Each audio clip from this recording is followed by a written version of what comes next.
Our boy, Zhang Yi, transmigrated into a cultivation world, becoming the only male disciple in the entire Taoist sect. While he looks like a top-tier heartthrob, he laments that everyone ignores his actual artistic talents and skills.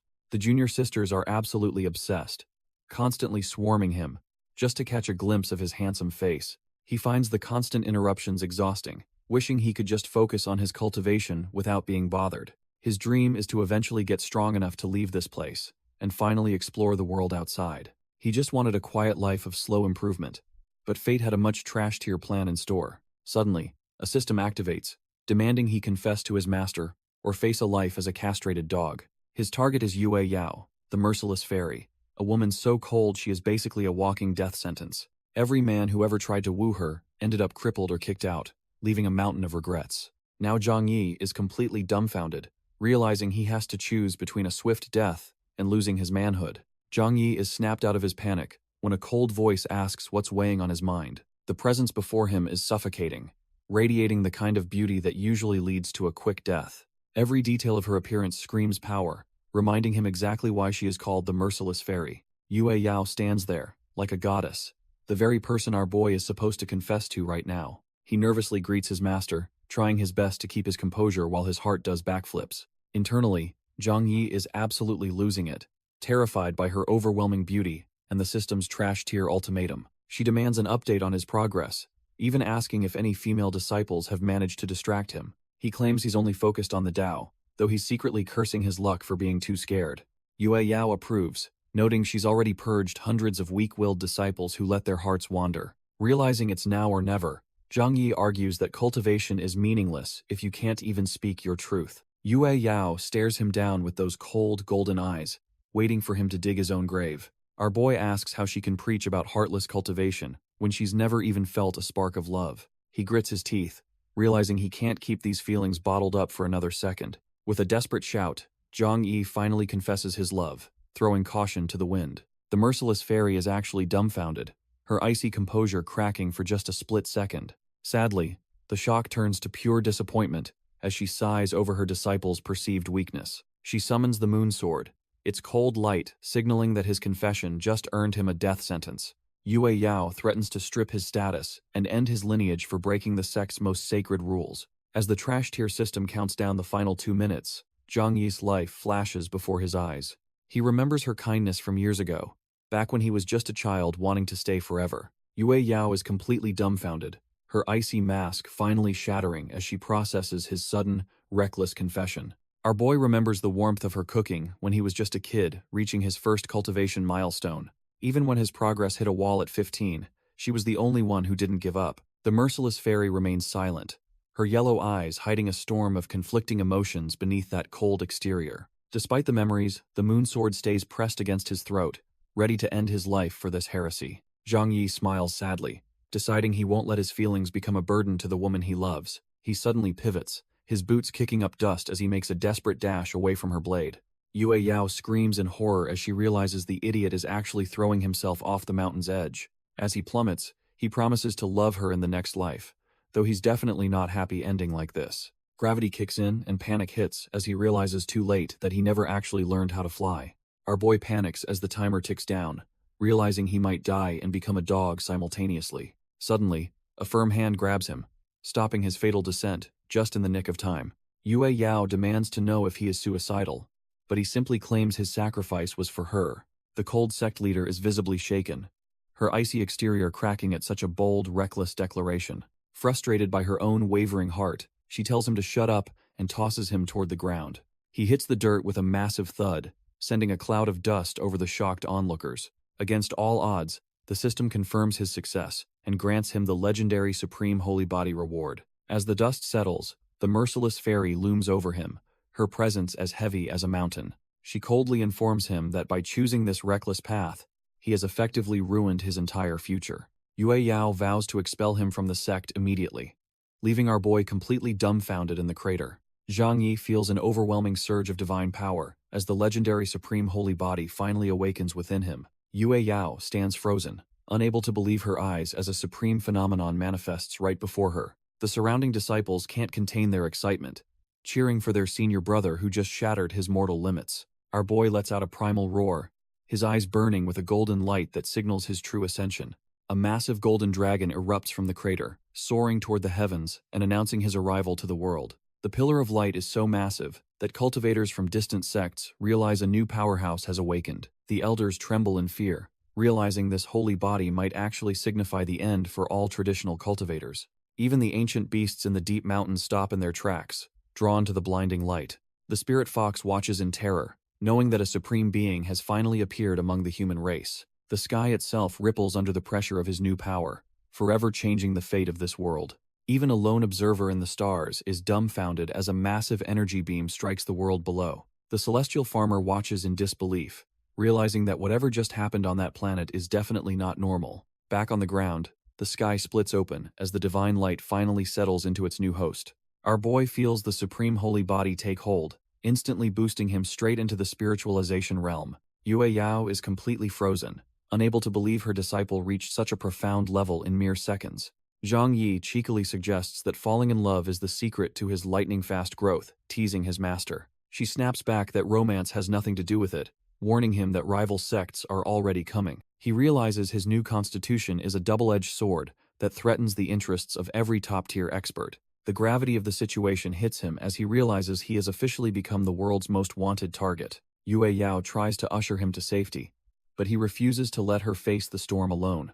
The sky ripples with hostile energy as powerful invaders force their way into the sect's sacred grounds. 3 top-tier powerhouses emerge from the void, their overwhelming presence instantly crushing the surrounding atmosphere. These vultures look down on the pair, clearly intent on claiming the divine prize that just descended. Leading the pack are the heavy hitters from the Earth Sect, Heavenly Sect, and Wind City.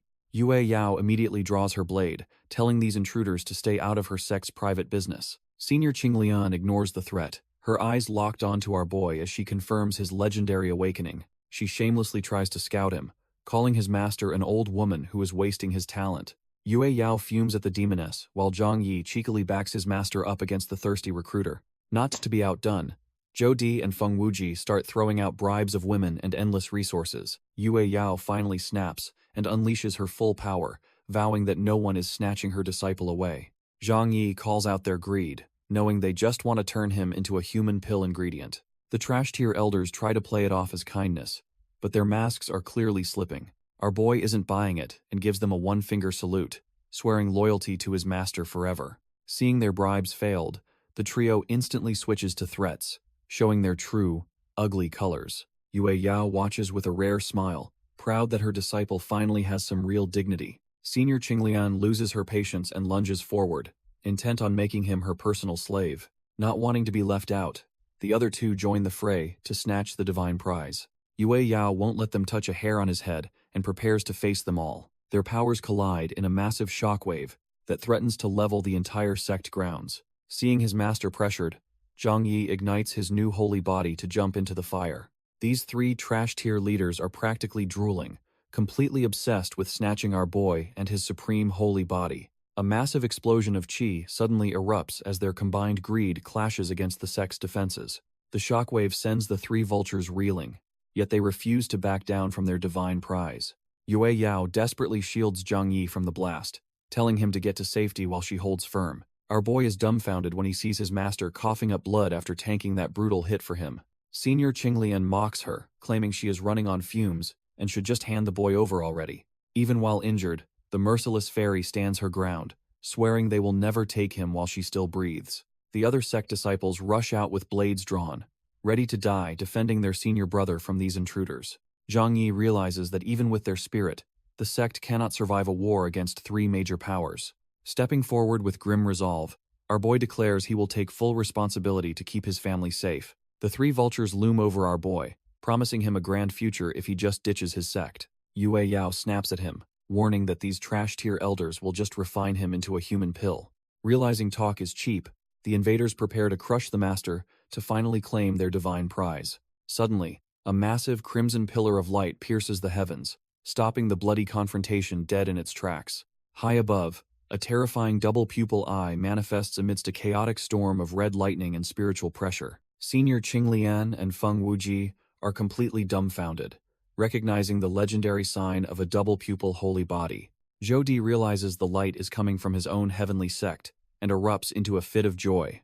Our boy is baffled by the timing, wondering why these rare holy bodies are suddenly popping up everywhere. Yue Yao looks on grimly, knowing this shift in power will make the heavenly sect an unstoppable force. Laughing like a madman, Zhou Di ditches the fight to go welcome his sect's new golden child. Feng Wuji and Senior Qinglian are absolutely fuming because their ally ditched them the second things got complicated.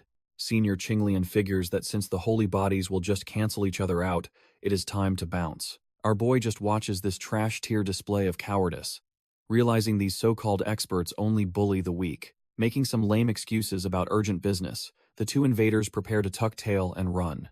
Zhang Yi is not letting her off that easy, lunging forward to demand payback for insulting his sect. In a flash, he manages to tear a piece of her stockings, leaving the Grand Elder completely flustered. Standing there with the evidence, our boy feels the heat, while Yue Yao watches with a judging gaze. As Senior Qinglian escapes through a portal, he mockingly suggests she invest in higher quality legwear next time. Suddenly, his perverted system triggers a new task, rewarding him for collecting more of her intimate belongings. Despite the awkwardness, Yue Yao admits she is actually impressed with how he handled the situation today. Zhang Yi tries to act smooth, asking his master what kind of reward he gets for his performance. Yue Yao shuts him down instantly, reminding him that his previous rule-breaking still deserves a harsh punishment. She quickly pivots to the looming threat of the major sects currently surrounding their territory. Our boy suggests a bold, preemptive strike on the Earth sect to restore their sect's fading prestige. Yue Yao agrees to the plan but insists on sending a pretty disciple to accompany him on the journey.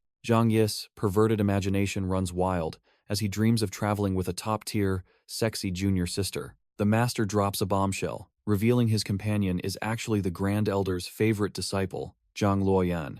Zhang Yi is completely dumbfounded, realizing his dream trip is ruined by having to babysit that annoying girl. 2 days later, the duo begins their trek down the mountain path toward their dangerous destination. While Zhang Yi drinks in silence, the energetic girl won't stop yapping about her own untapped potential. Zhang Luoyan chirps away, asking if it is true that her senior brother finally reached the spiritualization stage. Our boy isn't having it, and immediately lays down the law with 3 strict rules for their journey. She just pouts and calls him boring while stuffing her face with snacks, completely ignoring his serious tone. Zhang Yi recalls the last time they teamed up, when her pill-stealing antics got him chased for miles. She shifts gears to warn him about Yahello, a rival genius who recently awakened a powerful holy body. He realizes their divine constitutions are destined to clash, especially since Yahello still holds a petty grudge. The mood shifts instantly as she starts daydreaming about all the top-tier food waiting at the Earth sect. Zhang Yi loses his cool and warns her that any more screw-ups will lead to serious consequences. From a distance, Yue Yao watches her disciples bicker as they make their way down the mountain path. She smiles to herself, hoping this dangerous mission will finally force the two of them to grow up. Yue Yao is still stuck on why our boy would risk everything just to confess his feelings to her. She stares at the horizon, wondering if mortal emotions actually hold any weight in the cold path of cultivation. Meanwhile, the duo finally reaches the Earth Sect Square, where a massive crowd is already waiting for them. Zhang Yi is completely dumbfounded by the reception, never expecting to be such a celebrity in a rival sect. The local fangirls immediately swarm him, begging for autographs and a chance to admire the moon together tonight. While the guys try to brand him a spy, the ladies insist that someone that handsome couldn't be evil. Even some of the trash-tier male disciples can't help but admit that our boy's visuals are on another level. The chaotic fan meeting is suddenly interrupted by a pair of familiar, high-heeled boots stepping onto the scene. Senior Qinglian makes a grand entrance, officially welcoming her martial nephew with a surprisingly dignified and powerful aura. Zhang Yi pays his respects, noting that her usual provocative vibe has been replaced by a serious elder presence. Qinglian invites our boy inside for a private chat about the Tao, and he respectfully agrees to follow her. As they stroll through the scenic sect grounds, the atmosphere feels surprisingly peaceful for a rival territory. Zhang Yi wonders why He's the only one invited, secretly hoping his troublesome junior sister stays out of mischief. Qinglian explains that the little girl lacks the depth for this talk, unlike her and Zhang Yi's shared path. Our boy starts sweating, feeling less like a guest and more like a sheep entering a tiger's hungry mouth. They finally reach their destination, but the vibe is shifting from professional to something far more dangerous. Zhang Yi is dumbfounded to find himself in a bedroom filled with some seriously questionable cultivation tools. Dropping the elder act, Qinglian admits she's been hooked since they met and has him right where she wants. Just as he fears for his virtue, the system offers a legendary reward if he steals her intimate clothes. Qinglian moves in close, suggesting they hit the showers before getting down to their deep discussion of the Tao. Qinglian leans in close, whispering about a suggestive game of Mandarin ducks that makes our boy's skin crawl. She mentions she's heading to prep the bath and warns him not to keep her waiting for long.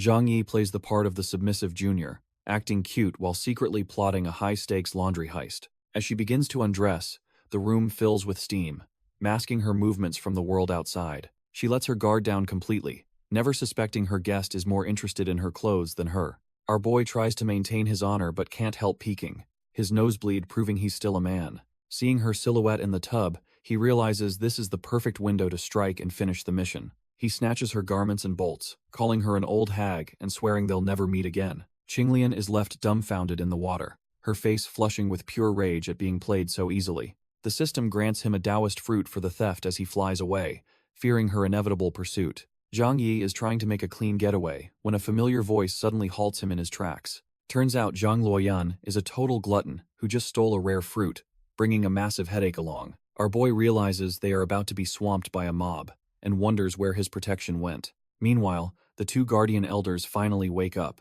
realizing they completely overslept their mission to protect the genius. As they bolt, the girl is confused why a top-tier talent like him is running from trash-tier guards. Their escape is cut short by a group of powerful cultivators, led by a woman with a dangerous smirk. This is Jun Wuyan, the daughter of the Earth Sect leader, and she is clearly looking for trouble. Zhang Yi recognizes her immediately, cursing his luck for running into a woman known for her sadistic tendencies. He asks how they even know each other, noticing the younger girl is absolutely fuming with resentment. It turns out this demonic woman once stole her favorite snack, and she has never forgiven the theft. Jun Wuyan mocks the girl over a simple snack, while our boy just can't handle their combined idiocy. Things get heated when Jun Wuyan accuses her of stealing a precious vermilion fruit, demanding a heavy punishment. Zhang Yi tries to play peacemaker, offering to pay for the fruit just to keep things from getting messy. Feeling like a total burden, Zhang Luoyan breaks down in tears, apologizing for dragging him into her drama.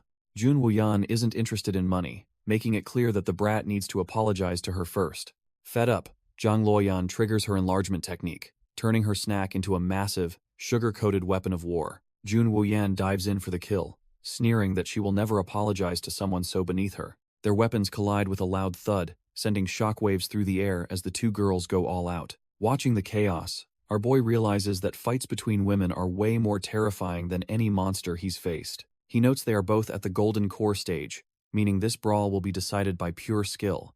The clash is intense, but Zhang Luoyan's sugar-coated weapon isn't just for show as she pushes back hard.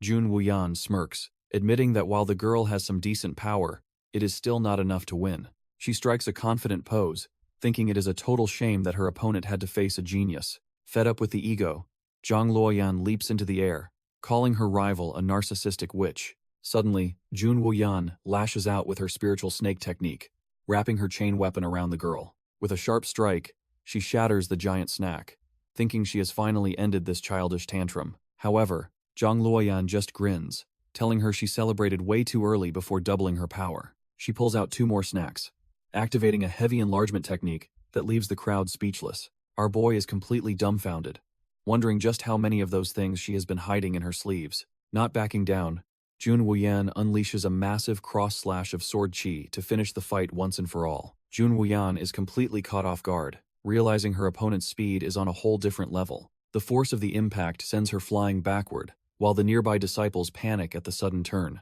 Before she hits the ground, a powerful hand catches her, instantly stabilizing her trembling body. The Earth Sect heir, Jun Wuao, makes his entrance and demands an end to the fighting. Our boy realizes this newcomer is also in the spiritualization stage and shouldn't be underestimated at all. Jun Wuao plays the gentleman, questioning why a senior would let his sister bully others so ruthlessly. Zhang Yi tries to explain that battle is unpredictable, while attempting to clarify that they aren't actually related. Seeing a chance to cause more chaos, Zhang Luoyan instantly switches into a top-tier acting performance. She begins wailing about being abandoned, asking if her big brother has truly lost all love for her. Our boy is left dumbfounded as she pummels his chest, wondering how she became such a professional manipulator. Jun Wuyan insists that sharing a surname makes them siblings, wondering if their bond has reached an intimate level. The surrounding crowd is green with envy, shouting that our boy doesn't realize how blessed he truly is. Jun Wuao decides that as the older brother, Zhang Yi must be punished for his sister's reckless behavior. He immediately unleashes the divine purple cloud technique, a high-level move meant to crush any opposition instantly. Zhang Yi tells the little troublemaker to hide while he tests out some spells he learned in his downtime. He counters with the six-fold heaven-piercing strike, channeling massive amounts of mana to meet the incoming threat head-on. The two powerful techniques collide in a violent clash of purple and gold energy that shakes the ground. A blinding explosion erupts as the raw power of the spiritualization realm masters finally reaches its breaking point. The shockwave sends the siblings reeling, leaving them completely stunned by the sheer overwhelming force of the counterattack. Our boy just smirks, noting he barely broke a sweat, while Zhang Luoyan celebrates her brother's absolute dominance. Jun Wuao stands there completely dumbfounded, wondering how a supreme holy body lets Zhang Yi crush him so easily. The tension breaks when Senior Qinglian descends from the sky. Noting that this little skirmish has become quite the spectacle, she flashes a dangerous smile, asking our boy why he left so early without finishing their discussion on the Tao.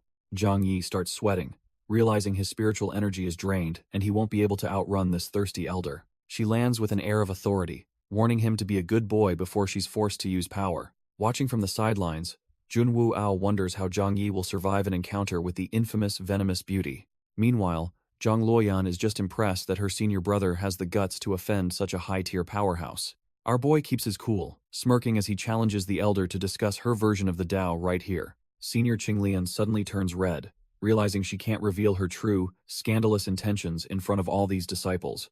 Seizing the awkward silence, Zhang Yi grabs his sister and bails, claiming they've already discussed more than enough for today.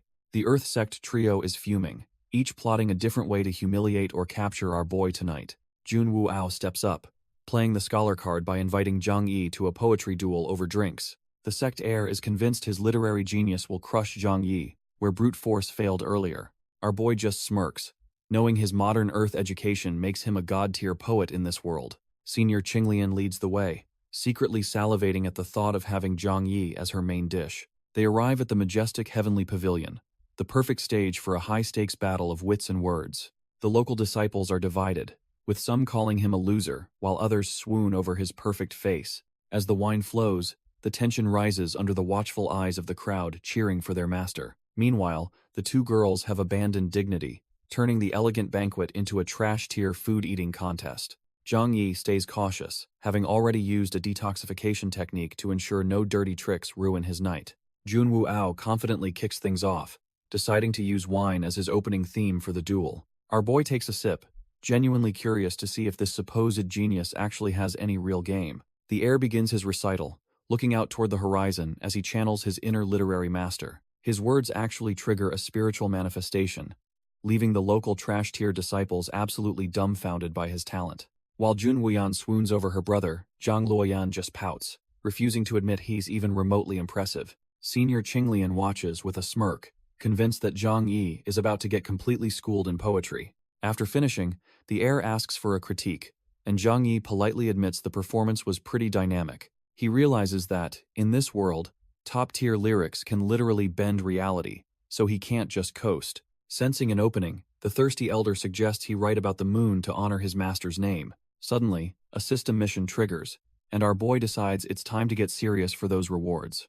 Zhang Yi prepares to school the arrogant heir, who still thinks our boy is just some talentless amateur. He activates a secret technique to raid his memories of Earth, searching for the ultimate poetic masterpiece. After finding the perfect verses, he decides to dedicate this performance to his master, Yue Yao. The crowd is left dumbfounded, sensing that the atmosphere is shifting into something far more intense. He raises his wine cup toward the horizon, ready to trigger a manifestation that will shake the sect. With the first line about the bright moon, his voice resonates with the very fabric of reality. The local disciples panic as the sky turns dark, realizing Zhang Yi's words are literally changing the world. Golden energy swirls around him as he continues, proving his supreme body can command the heavens themselves.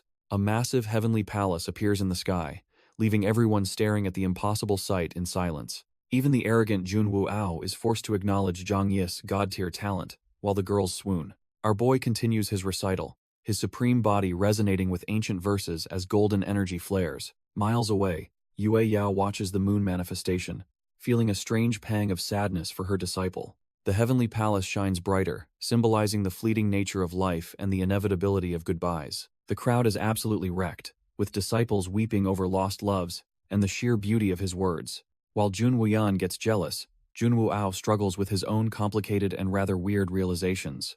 Zhang Yi keeps it classy, holding his wine cup while the Earth Sect elites stand there completely stunned. He delivers the final line, wishing for eternal life and souls that soar together toward the heavens. The entire sect erupts in cheers, fully convinced that Zhang Yi is a once-in-a-generation literary god. Even the arrogant Jun Wuao bows in respect, admitting that his own skills are trash tier in comparison. With the mission complete, the system rewards him, leaving our boy feeling smug with his new magic points. Senior Qinglian realizes she's been played, feeling like a total clown after witnessing Zhang Yi's brilliant poetic display. She confronts our boy, trashing his master as a mere old woman, while begging him for a personal poem. Desperate for validation, she asks if he's ever truly held a place for her in his heart. Zhang Yi feels the pressure mounting as another wave of drama crashes down on him during this mission. He keeps it real, telling her she's just a kind senior and could never replace his master. The rejection hits her like a spiritual blast, leaving her completely dumbfounded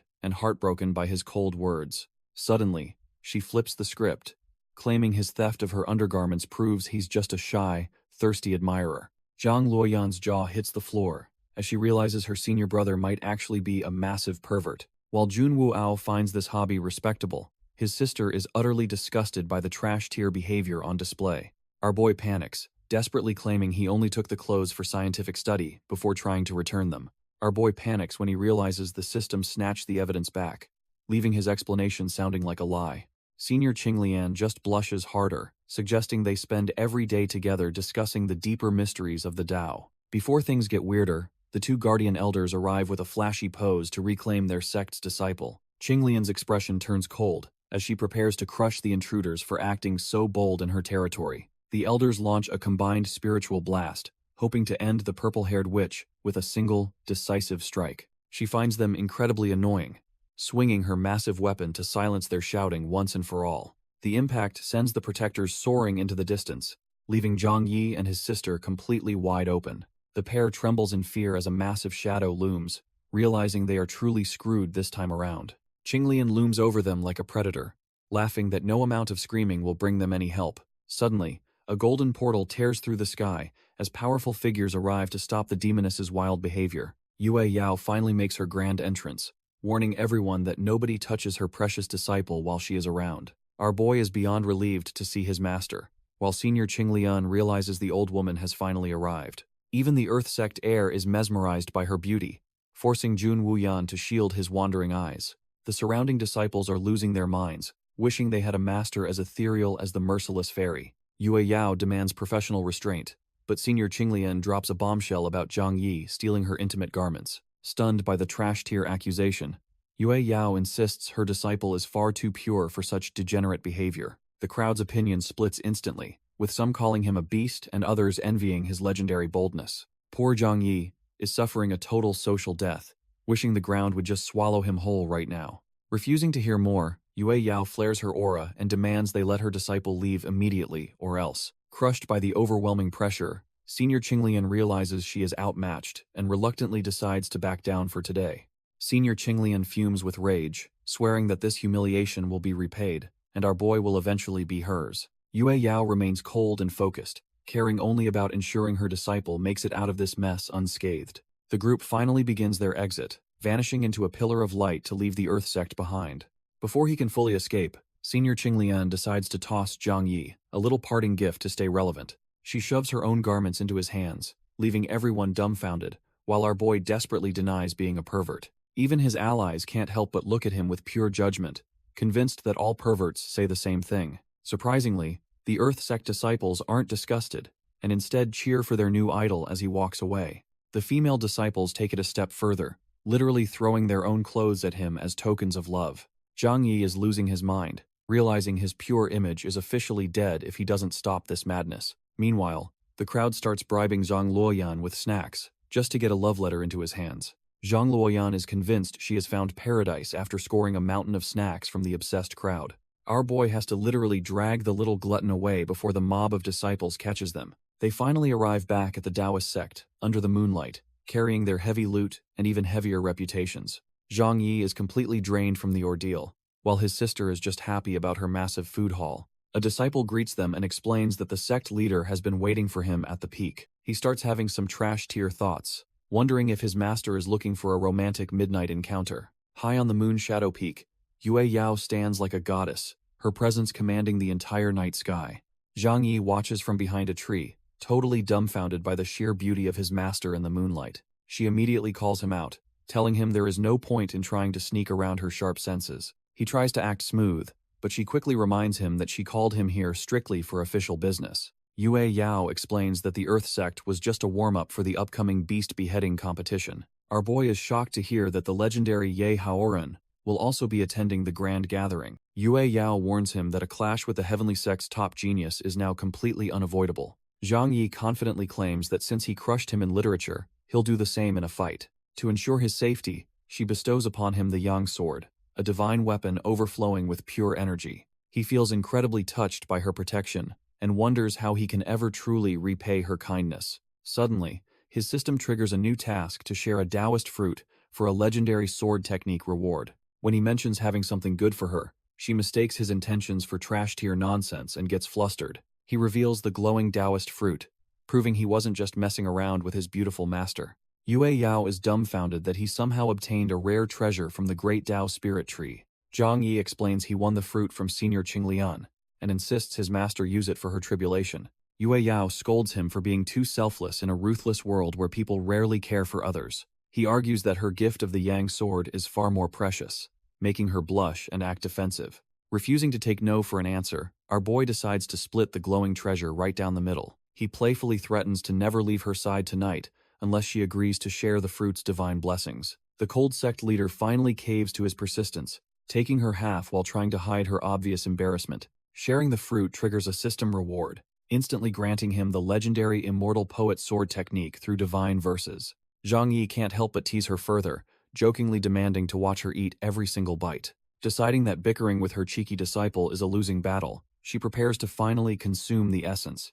As she absorbs the fruit's power, the pure energy begins to stabilize her cultivation for the challenges ahead. The spiritual energy of the fruit immediately reacts, flooding Yue Yao's body with pure, unrefined power. She struggles to contain the force as it violently collides within her meridians and tests her limits. Seeing her success, our boy decides it's time to enjoy his own share of the glowing treasure. The effect is instantaneous, surging through him with a potency that puts ordinary heavenly treasures to shame. Yue Yao watches in disbelief, shocked that he can refine such massive energy with such effortless speed. Gripping the Yang sword, he feels confident enough to take on anyone at the upcoming competition. However, his master quickly humbles him, explaining that his rival Yahello is still the stronger fighter. He suspects some high-level figure might be backing his enemy, but he refuses to back down now. After promising to be careful, he learns that Zhang Luoyan will be joining him for the journey. Our boy can only sigh, praying that his troublesome sister doesn't cause another massive disaster during the fight.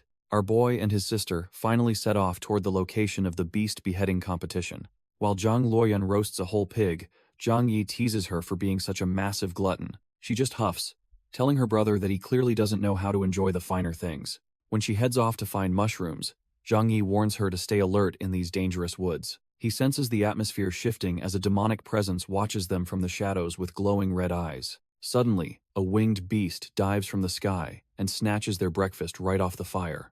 Zhang Yi immediately draws his sword, realizing a high-level demonic beast has just crashed their meal. Poor Zhang Luoyan is absolutely devastated, weeping over the loss of the pig she spent all morning roasting. Refusing to let their food get away, they both take off into the forest to hunt the thief down. The beast is thrilled, thinking it's been way too long since it tasted meat cooked by humans. Zhang Luoyan lunges at the thief with feral energy, demanding it return her precious breakfast immediately. She actually latches onto the creature's back, sinking her teeth into its fur with terrifying, hunger-driven determination. The beast is completely caught off guard, wondering if this human girl is actually some kind of rabid monster. It struggles to shake her off, crying out that she is acting way more like a beast than itself. Desperate to satisfy its hunger before things get worse, the creature quickly gulps down the stolen roasted pig. Our boy Zhang Yi finally catches up, ready to end this chase with his sect's specialized binding technique. He unleashes the immortal binding arts, wrapping the thief in golden ropes that drain its spiritual energy instantly. The beast realizes it is doomed as its strength fades, unable to maintain its massive form any longer. In a puff of smoke, The monster reverts to a tiny, tearful girl who just wants more meat. Zhang Luoyan thinks the new form looks delicious, leaving Zhang Yi totally dumbfounded by the bizarre turn of events. The little beast girl trembles, pleading that she only stole a bit of meat and shouldn't be punished. Our boy Zhang Yi isn't buying the act, while Zhang Luoyan hungrily suggests they just eat the demon instead.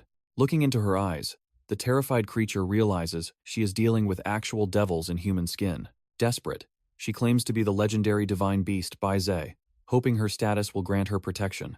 Luoyan just drools more at the thought of divine meat, while Zhang Yi calls out her trash-tier bluff. Suddenly, the system triggers a task to subdue her, with a hilarious penalty involving Luoyan turning into a dog.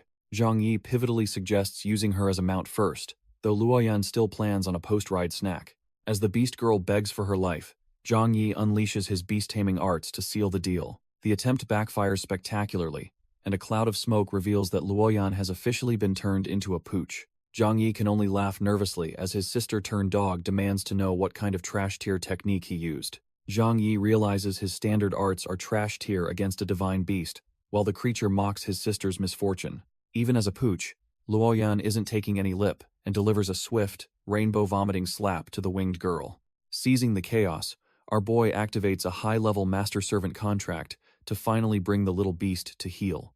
The divine creature is dumbfounded by his massive spiritual aura as the contract binds her soul against her will. With the seal complete, Zhang Yi casually informs his new mount that her flying days are now his property. Despite her pride, she finds his head pats surprisingly addictive and wonders if she is being totally swindled. Luoyan suggests turning the girl into emergency rations, but Zhang Yi reminds her she is the one stuck barking. Furious at being the butt of the joke, the little dog sinks her teeth into her brother's leg. He just sighs and promises that her embarrassing canine transformation will finally wear off by tomorrow morning. With his new servant and his grumpy sister in tow, the group continues their journey through the dense forest. The scene shifts to the massive Nether Mountain Beast beheading competition, where the world's top geniuses have gathered. Among the elite is Yahello, the heavenly sect's top dog, who finds the entire opening ceremony utterly boring. He looks down at the trash-tier crowd, disgusted that such weaklings are even allowed to compete alongside him. Suddenly, a seductive spirit named CG manifests, teasingly offering her power to ensure he secures an easy victory. Yahello isn't having it, reminding the spirit that she already violated his bottom line by forcing his awakening. She just brushes his anger off, claiming her only desire was to see his holy body reach its potential. With his eyes glowing, he demands that this parasite finally leave his soul after 3 long years of possession. Shiji just purrs in response, admitting she is far too addicted to the sweet scent of his blood. She continues to mock his frustration, knowing full well that no one else can see their private little arrangement. Meanwhile, the surrounding disciples gossip about his arrogance, unaware of the literal demon whispering in his ear. Yahello is pushed to the edge, his eyes burning with a sudden and violent realization. He finally snaps, lashing out at the trash-tier crowd while declaring that insects don't deserve to live. The arena quickly turns into a total slaughterhouse as he ruthlessly mows down anyone in his path. Standing over the carnage, he cold-bloodedly decides that a simple death is far too merciful for these weaklings. Shiji just enjoys the show, casually harvesting the low-level blood chi to satisfy her endless hunger. The horrified spectators can't believe their eyes, realizing their handsome genius is actually a total monster. High above the chaos, our boy Zhang Yi is having a rough time as his mount loses control. The divine beast screams that it can't stop, hurtling toward the arena like a feathered white meteor. Yahello is completely dumbfounded when a giant fluffball suddenly smashes right into his path. The trio emerges from the wreckage, looking absolutely pathetic and feeling more than a little nauseous. Shiji is practically drooling because the supreme holy body she has been hunting has finally arrived. Our boy Zhang Yi steps up with his sister in tow, ready to face the trash-tier genius head-on. The peanut gallery is already losing it, whispering about Zhang Yi's legendary poem and his heaven-defying talent. Suddenly, the great Zhou envoys shut everyone up, announcing that the main event is finally about to kick off. The tension is thick enough to cut as the heavy hitters stare each other down before the bloodbath begins. The rules are simple. Kill the most beasts to become the immortal master and bag 1,000,000 stones. Zhang Yi realizes the dynasty is just using them, while his little companions are terrified of being mistaken for prey. Yahello starts spewing some main character nonsense about clearing his shame, but Zhang Yi isn't buying the act. When the system offers a massive reward for crushing his rival, our boy decides it's time to get serious.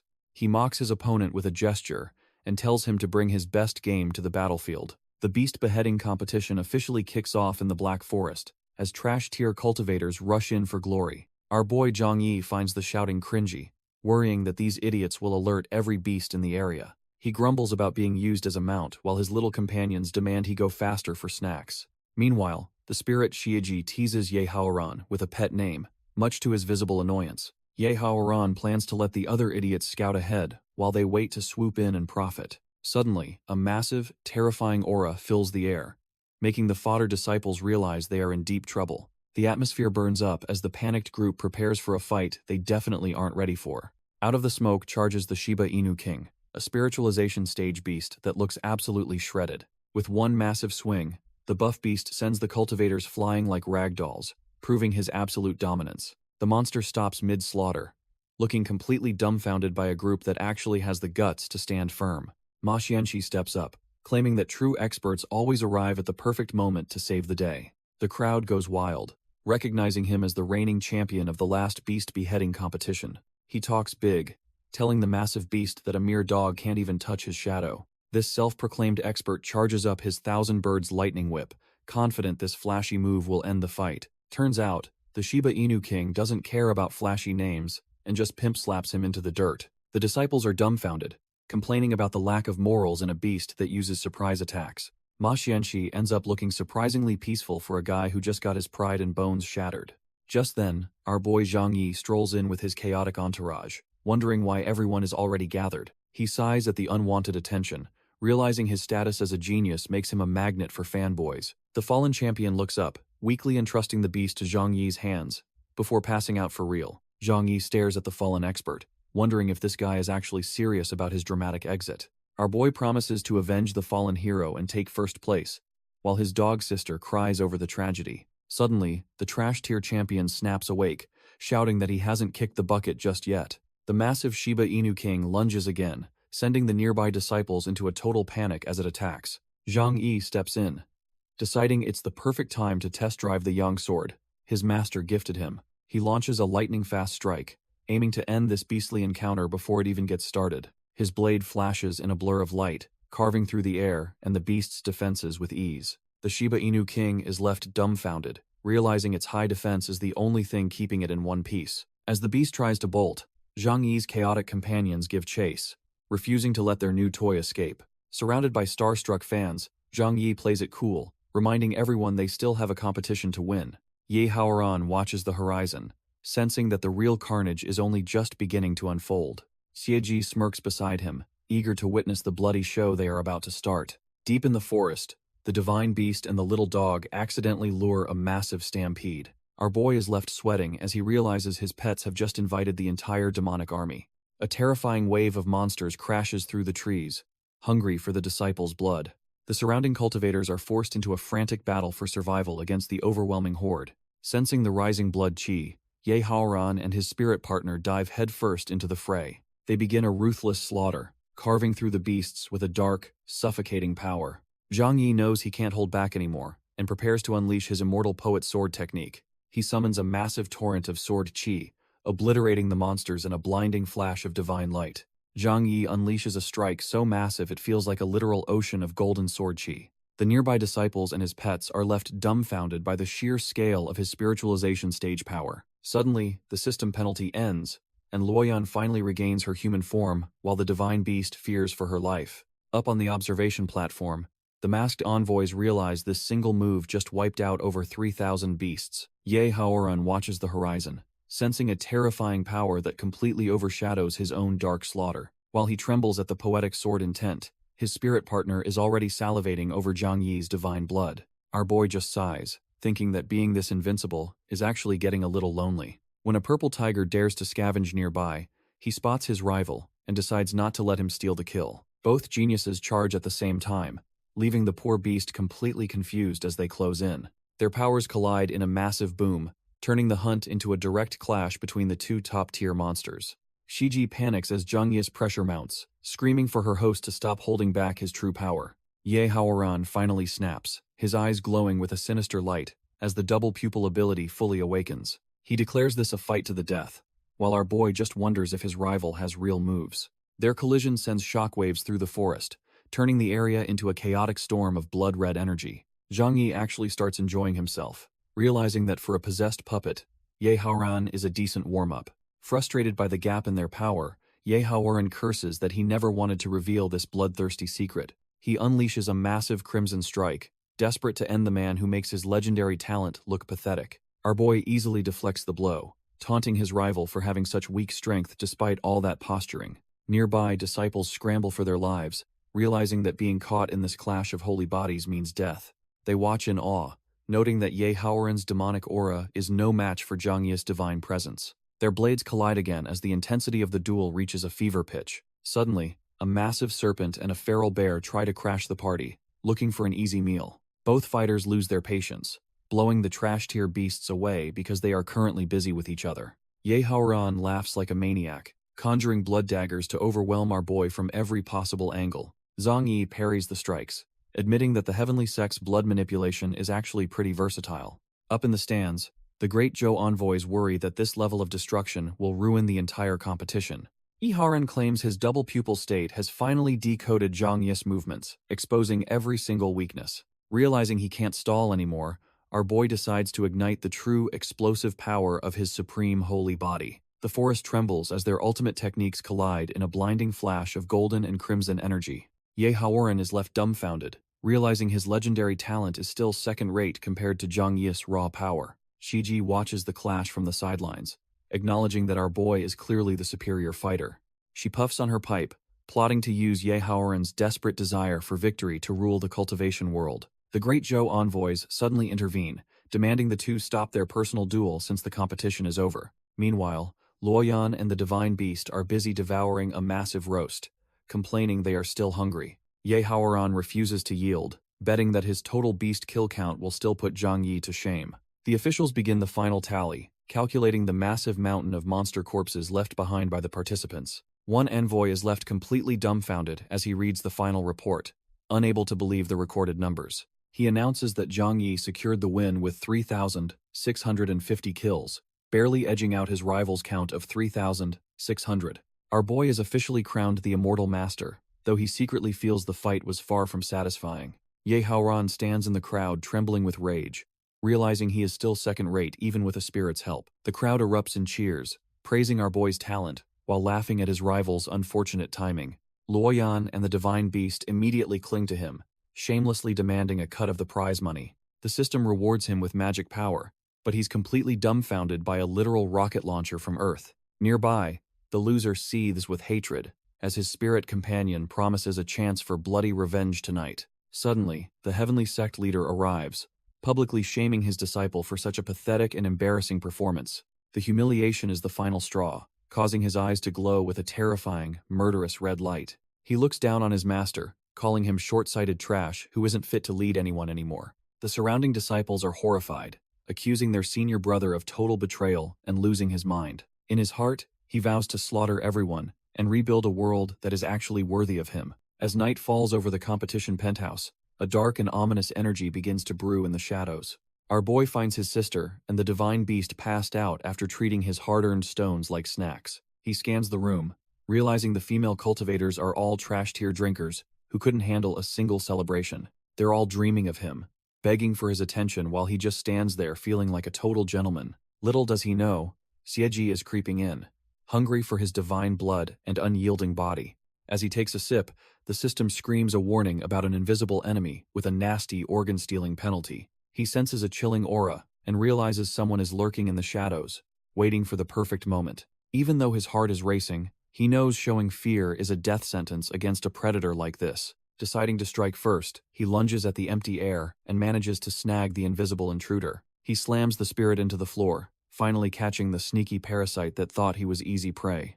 Our boy smirks, thinking it's just bad luck for this invisible trash-tier enemy to face him. Turns out he's pinned down Xieji, who's completely dumbfounded by how suffocating his aura feels. He starts pinching her cheeks, wondering why his invisible foe feels so suspiciously soft and real. Fed up with the disrespect, she blasts him back with a wave of red energy to get away. She regains her composure, certain that a mere mortal can't possibly touch her in this soul state. But Zhang Yi isn't playing around and activates his observation arts to track the shifting flow of qi. He moves like lightning, catching her mid-kick before she can even register what just happened. Both of them freeze in shock as he realizes he's currently holding onto a very feminine leg. Furious at his strange detection methods, she prepares to give him a nasty taste of her sharp claws. She slashes forward with lethal intent, determined to tear our boy apart for his impudence. Zhang Yi desperately shouts for everyone to dodge as the lethal red energy slashes through the room. Instead of being terrified, the trash tier disciples are thrilled that their senior brother is being so rough. Our boy is absolutely dumbfounded, realizing this looks like a total misunderstanding of epic proportions. The commotion finally wakes up Zhang Luoyan and Bai Zhe, who are annoyed their food coma was interrupted. Shiji realizes the party is getting too crowded and decides it is time to make a quick exit. Not letting her escape, Zhang Yi locks onto her aura and reaches out to stop the spirit. He catches something, but the texture makes him realize he has grabbed something he definitely should not have. In his mind, he feels like Adam picking the forbidden fruit, touching a power meant only for gods. Xie is mortified, never having been insulted by such a bold, hands-on move in her entire life. She flees into the night, promising that next time she won't let Zhang Yi off so easily. Zhang Yi is left reeling as the system rewards him for defeating an enemy he barely even saw. Bai Zhe explains that powerful soul bodies often linger in this world, possessing strength far beyond trash-tier ghosts. Our boy gives the little divine beast a head pat, impressed by her vast knowledge of cultivation laws. Still, he can't help but wonder if that mysterious intruder was the secret power backing his rival. Meanwhile, in another penthouse, Yahello sits in meditation as the flustered spirit finally returns to his side. He questions her whereabouts, only for her to vent about how Zhang Yi actually had the audacity to touch her. The silence in the room is deafening as he processes her complaints with a cold, detached expression. She demands to know if he's jealous, but he bluntly shuts her down, showing zero interest in her charms. The argument devolves into petty insults, with her questioning his preferences while he loses his cool completely. Fueled by pure spite, he vows to crush Zhang Yi and make the entire cultivation world bow before him. Xie realizes that while Zhang Yi is called merciless, Yahello is the one truly destined for blood. 2 days pass as our boy finally makes his way back to the familiar peaks of the sect. Zhang Yi arrives with his sister and the little divine beast, relieved to finally be home after the chaos. Our boy is left dumbfounded as a massive cloud of dust kicks up from disciples charging the returning champion.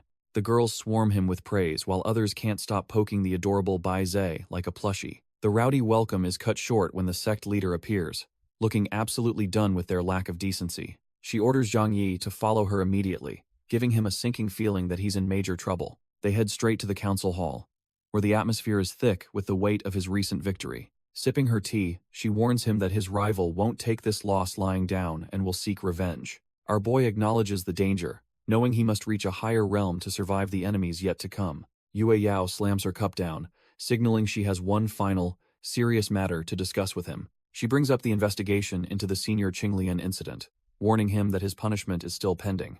Our boy just smirks, jokingly asking if all this anger is actually just a hidden case of jealousy. She loses her cool completely, slamming the table while vehemently denying that she's feeling even a bit jealous. He doubles down on the charm, pulling out a rose and promising he will always like his master. Fed up with his trash-tier flirting, she uses her power to send him flying straight out the door. Our boy lands hard, but his confusion grows when he sees Luoyan trembling with a letter in hand. Seeing her tear-streaked face, he immediately drops the act and asks what could possibly be this wrong. She collapses onto him in tears, crying out that her life is over because of a forced marriage. Turns out her father is forcing an engagement with the great Zhou crown prince, and time is running out. Our boy realizes the rumors were true, and his sister really is just a pawn for the great Zhou. Luoyan suggests a fake relationship to break the contract, but he thinks going against a prince is suicide. She begs for help while he panics, knowing their master would definitely kick them out for such nonsense. Suddenly, the merciless fairy herself appears, demanding to know why they are lacking any sense of sect decency. Before he can explain, Luoyan drops a bombshell about their marriage, leaving him completely dumbfounded and facepalming. The news hits their master like a physical blow, leaving her frozen in a state of absolute disbelief. Not wasting a second, Luoyan drags him away to find Bai Zhe before their master can actually process. Fuming with rage, she tells them to get lost but vows they will face her wrath upon return. The other disciples are losing their minds, convinced that Luoyan has shamelessly seduced their favorite senior brother. She decides to let the drama slide for now, though she fully intends to punish those rebels later. Yue Yao decides our boy needs to be misunderstood, so he finally appreciates the path of merciless cultivation. High above the forest, Bai Zhe carries the siblings as they make their daring escape from the sect. While Luoyan is having a blast, the divine beast cries over being demoted to a trash-tier flying mount. Zhang Yi initially refuses to help, declaring he will never pretend to be his own sister's lover. That changes when the system threatens him with lightning and offers a legendary magic brush as a reward.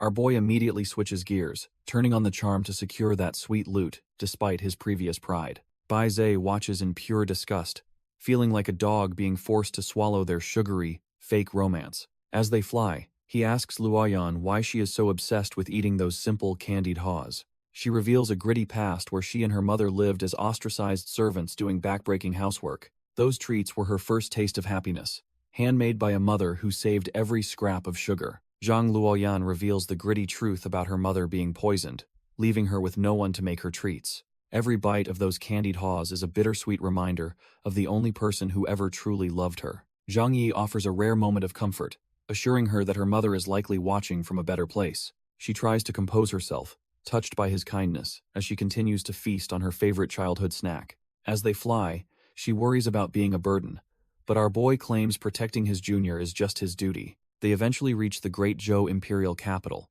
a sprawling city that holds nothing but bad memories for her. Arriving at the general's residence, the sheer scale of the place makes the stakes of this mission feel real. The servants are immediately dumbfounded by Zhang Yi's handsome face and the powerful aura he naturally radiates. The reunion turns sour instantly when three hostile figures emerge to greet the unfilial daughter with pure venom. Great General Zhang Wufeng and his arrogant family waste no time calling her trash for returning so late. Luoyan drops a bombshell, claiming she and our boy are in love just to break the prince's engagement. Madame Zhang isn't having it, screaming that the trash-tier daughter should just shut up and marry royalty. Luoyan finally snaps, accusing the woman of poisoning her mother and making her childhood a living hell. The whole family is dumbfounded by her rebellion, with Zhang He even itching to deliver a beating. Zhang Yi steps forward, reassuring his junior that he has a special trick to make them pay. He activates a secret technique, his mana surging as he prepares to humiliate the arrogant household. Suddenly, Madame Zhang realizes her body is no longer her own, her mouth moving against her will. Our boy decides to spice things up by tossing a smiling half-step pill into the mix. As she swallows the pill, the general erupts in a murderous rage, threatening the Taoist sect's genius. Zhang Yi just smirks, telling Luoyan to watch as the pill drives her stepmother absolutely insane. Madame Zhang starts dancing like a total lunatic, singing nonsense while her husband and son watch in absolute horror. Seizing the opening, Luoyan demands the truth about her mother, and the drugged woman gleefully admits to the murder. The confession hits the family like a freight train, leaving the general speechless while our boy just smirks. The stepmother doesn't stop there, bragging about how she planned to use Luoyan as a mere money-making tool. Blinded by years of suppressed rage, Luoyan finally snaps and delivers a brutal, lightning-fast strike to the woman's face. As the trash-tier mother hits the pavement, the rest of the family can only stare at the scene in disbelief. Zhang He rushes to his mother's side while the general has the audacity to demand Luoyan show some forgiveness. Luoyan officially disowns her pathetic father, while Zhang Yi readies his blade, knowing a peaceful exit is now impossible. The chaos is interrupted by the arrival of the Great Zhou royalty, led by the arrogant crown prince Shen Zhangqing. Seeing a chance for revenge, Zhang He desperately begs the prince to execute Luoyan for her supposed crimes. Shen Zhangqing tells the trash-tier brother to get lost, caring only about his reunion with Luoyan. Zhang He is left completely dumbfounded, realizing his life means absolutely nothing to the cold crown prince. The atmosphere shifts instantly when Luoyan and Princess Chenyu share a joyful, long-awaited embrace. Our boy watches them closely, deducing that the two girls must have been inseparable childhood friends. Chenyu is thrilled to meet Zhang Yi, noting he looks far more handsome than his royal portraits. Zhang Yi politely acknowledges her beauty, while sensing that her personality feels strangely familiar to him. The crown prince demands to know if Zhang Yi is finally ready to hand Luoyan over. Our boy remains unfazed, declaring he is actually here to help Luoyan officially break her engagement. Shen Zhangqing flares his royal aura in a rage, daring anyone to challenge his absolute authority. Much to his surprise, both Luoyan and his own sister loudly shout their opposition to the marriage. Shen Zhangqing is fuming because his own sister is siding with the enemy against his royal decree. Our boy steps in and proposes a duel to settle this mess with virtue and a clean break. The crown prince agrees, confident that his army of experts will make short work of this sect brat.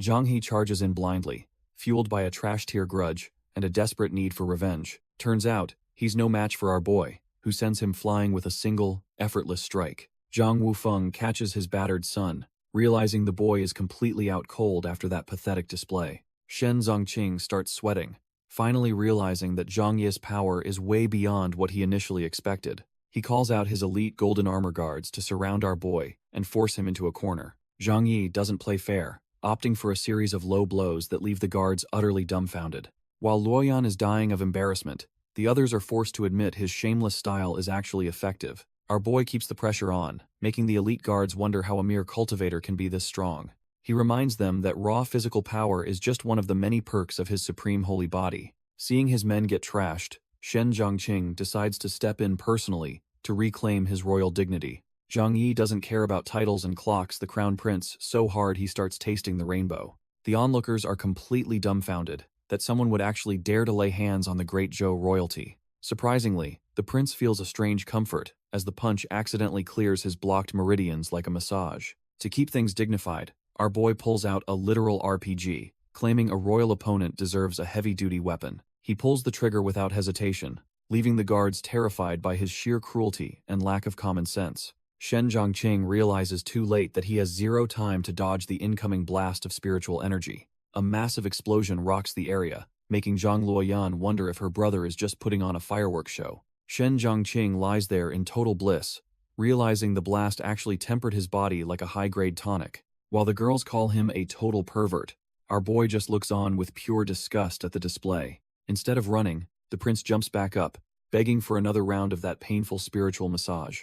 Zhang Yi decides to end the game with a brutal kick, making the prince realize he is totally outclassed. Finally reaching his limit, the battered royal pulls out a white flag and admits he is completely cooked. Luoyan celebrates her brother's victory, while the princess sighs, wishing her own brother was not such an embarrassment. Standing tall, Zhang Yi demands the prince keep his word and scrap that forced marriage once and for all. In his head, Shen Zhongqing starts seeing Zhang Yi as a literal god sent to guide his cultivation path. He agrees to cancel the wedding, but only if he can become a disciple under our boy's wing. When Zhang Yi rejects him for being male, the prince desperately settles for calling him his new big brother. The guards and the general are absolutely dumbfounded that their royal prince is begging a random cultivator for brotherhood. Our boy accepts the deal, while the prince promises to never lay a finger on Luoyan's business again. Luoyan feels deeply indebted to her brother, just as the system rewards Zhang Yi with a legendary magic brush. Suddenly, the princess asks to join the sect, hoping to stay close to her favorite new big brother. The system forces a new mission on him, making Zhang Yi curse his luck for having such demanding tasks. He agrees to help her, leaving the prince wishing he could just swap genders to join the fun. While the girls celebrate their future together, Zhang Yi wonders how he'll ever convince his icy master. They take to the skies on Baizhe, leaving the drama of the imperial city far behind them. The divine beast grumbles about being a mere taxi while the princess claims her father won't mind her leaving. Surrounded by beauties, our boy prides himself on staying a total gentleman, despite the awkward situation. Zhang Yi tries to stay cool while the princess gets way too close for comfort during their flight. Poor Baizhe finally hits her limit, crying out that she is too hungry to keep this taxi service going. The divine beast loses her grip on the sky,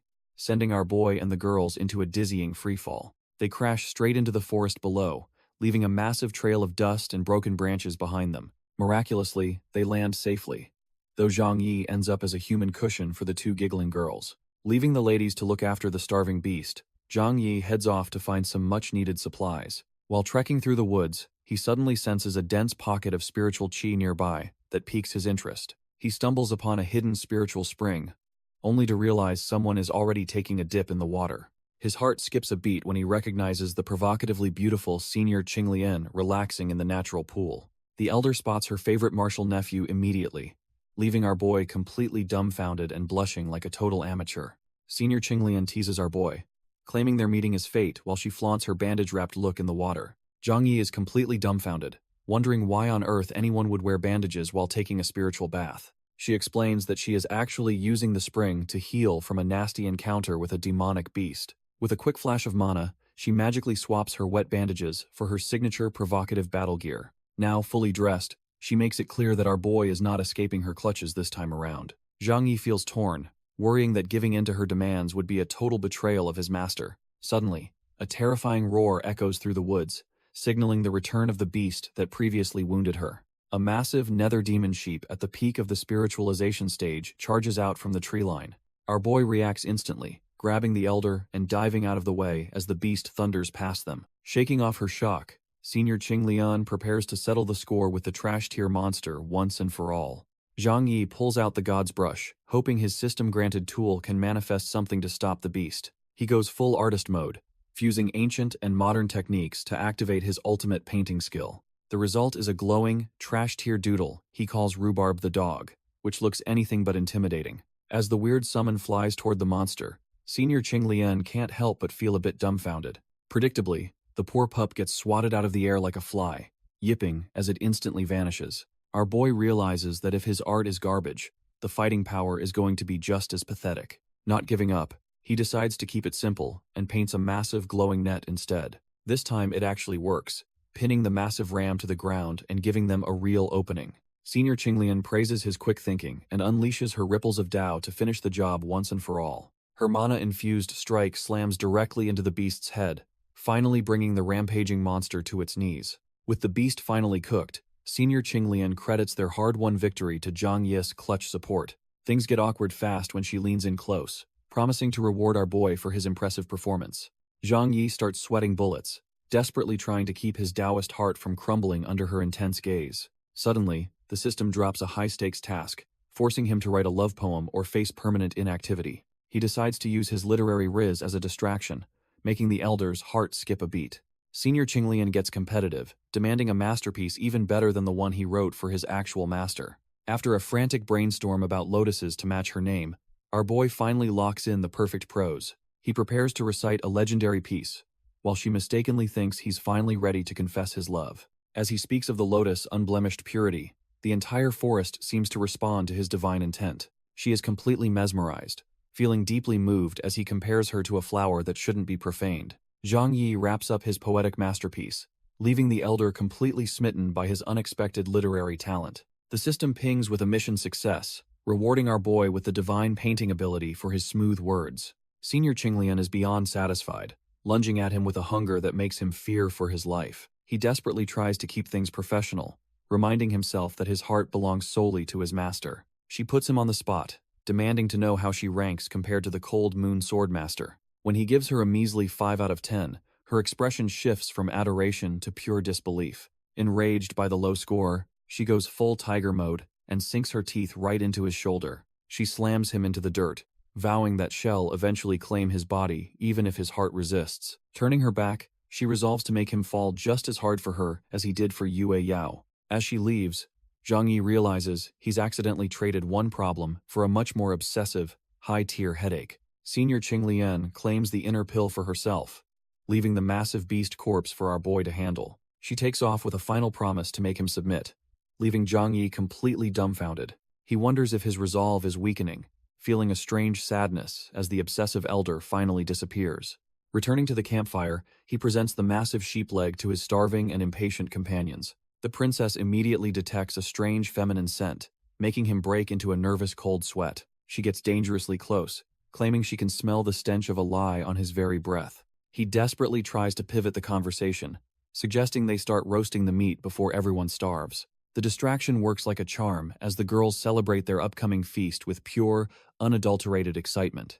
Chenyu remains suspicious though, resolving to find his weakness and use it to her advantage later on.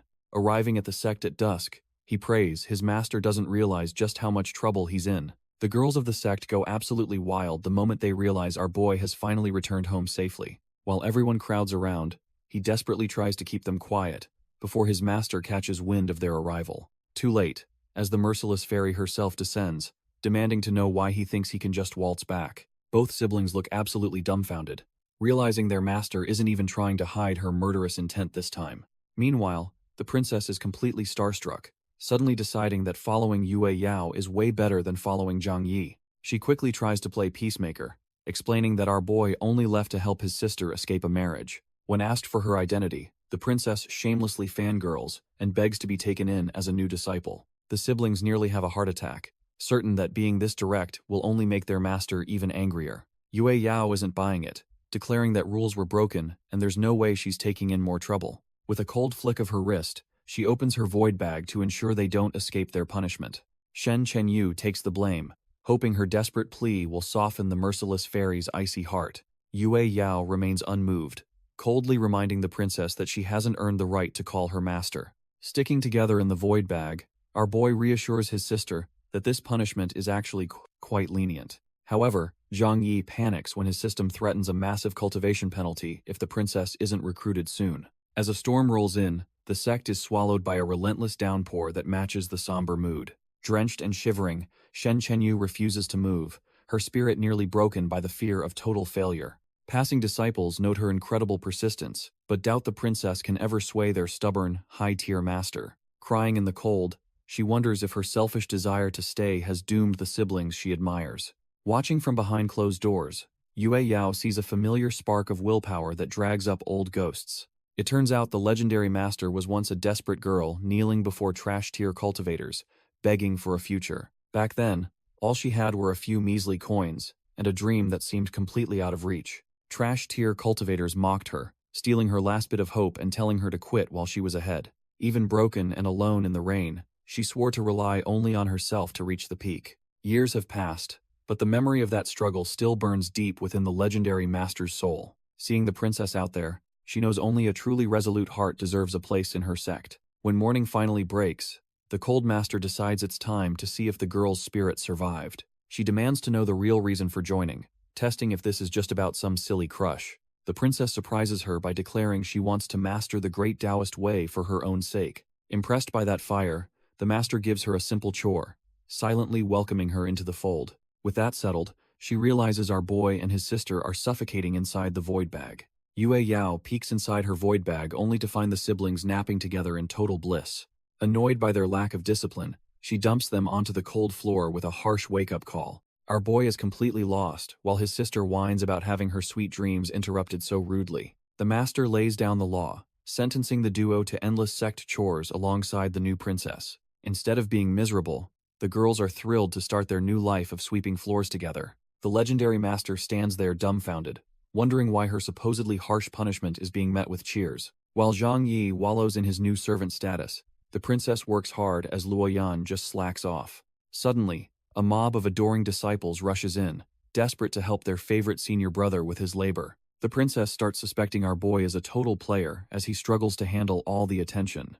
Watching the chaos from above, the merciless fairy realizes her attempt at discipline has backfired into a party. Yue Yao is fuming, realizing her attempt at discipline accidentally gave our boy a harem of eager helpers. A week later, Zhang Yi is struggling because every female disciple in the sect is fighting to sweep for him. The merciless fairy catches them in the act, making everyone scramble to explain they were just discussing cultivation. She decides to drop the act and tells him about a legendary treasure called the Barbarian King's Blood. Yue Yao orders him to retrieve it within a month while babysitting the princess and his lazy sister. Our boy gets fired up, realizing this bloodline boost is exactly what he needs to reach the next stage. Before he leaves, the master tosses him a high-grade elixir, showing she actually cares about his safety. Zhang Yi teases her about being in love, earning himself a swift threat of being tossed into a dungeon. With their mission set, the trio leaves the safety of the sect and heads toward the dangerous southern lands.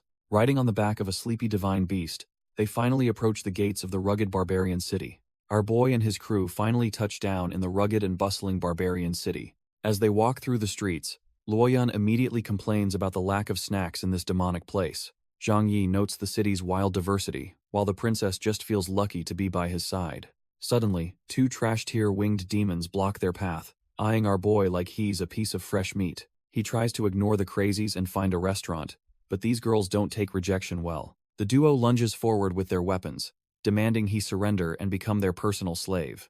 Getting annoyed by the noise, Zhang Yi unleashes a burst of flames to finally clear the path. The impact sends them flying, though they strangely seem to enjoy the sting of his overwhelming power. As the two servants hit the dirt, a much more dangerous presence steps out from the shadows. Turns out, the saintess of the southern demon kingdom, Chen Xiaoqui, was watching the whole show. Our boy recognizes the newcomer as the famous saintess, while the girls worry about another vixen appearing. The trash-tier servants try to play the victim, claiming Zhang Yi tried to take advantage of them. Chen Xiaoqui isn't buying their act, calling them out for offending a lord and then lying about it.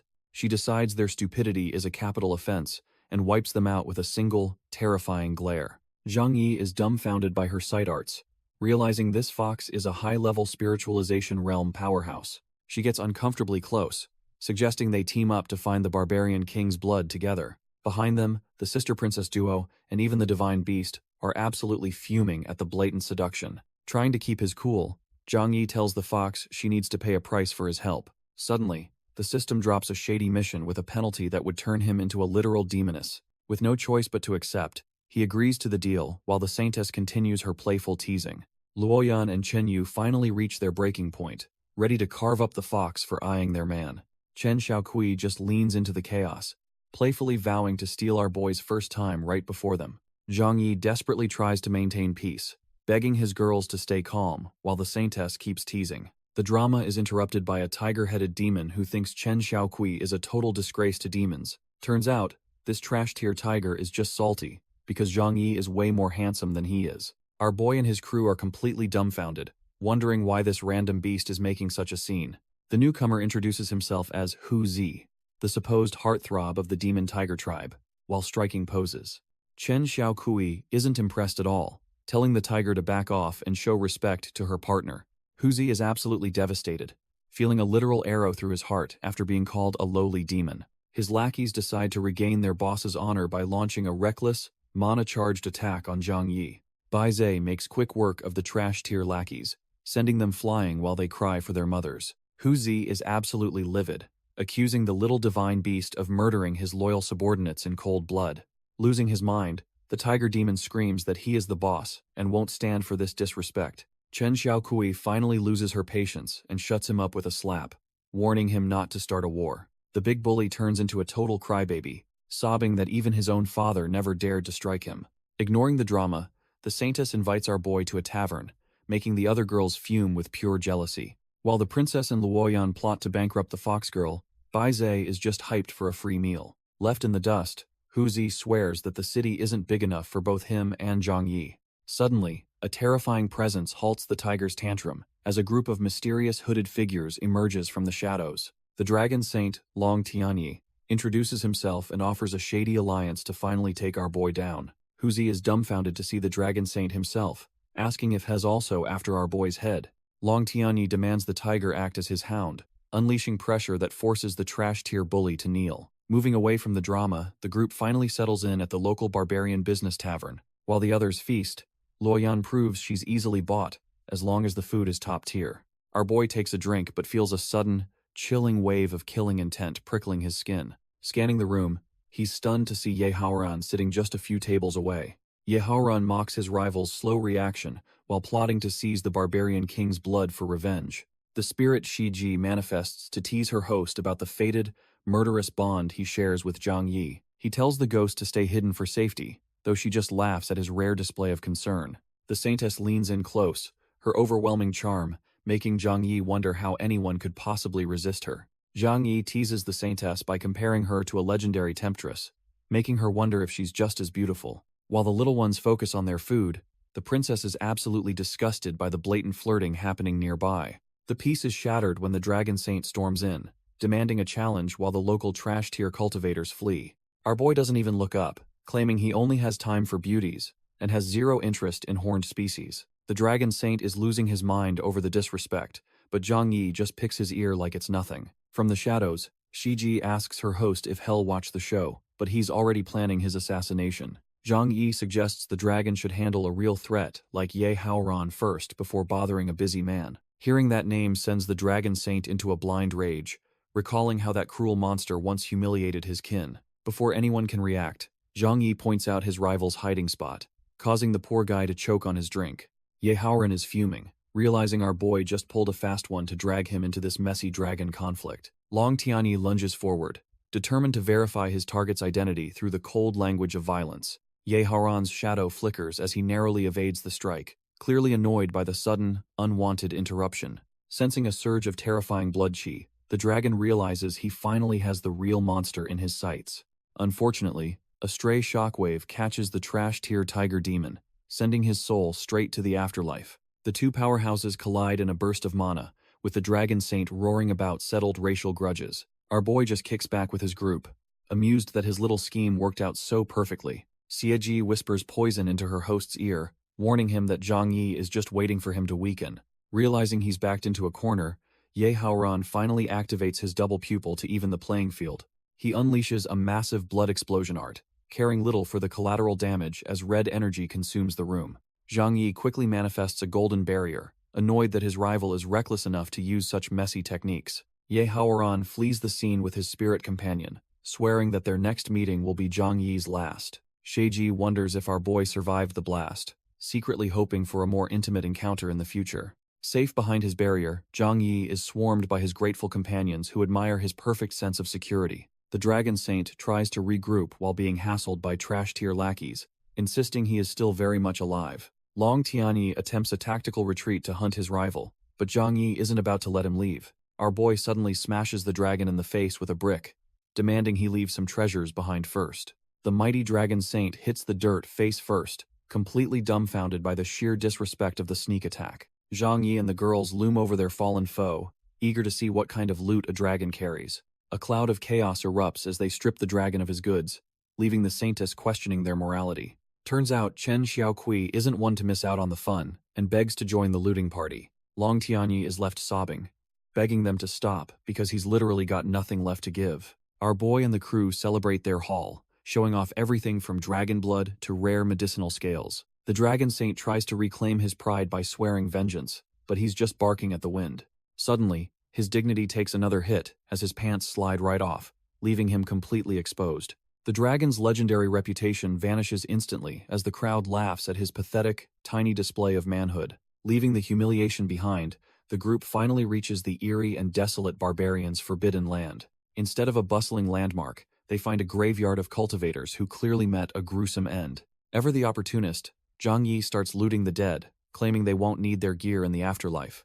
The girls quickly follow suit, stripping the corpses of gold and treasures while the Saintess watches in horror. Chen Xiaokui is utterly speechless, realizing she's teamed up with a pack of ruthless, treasure-hungry savages.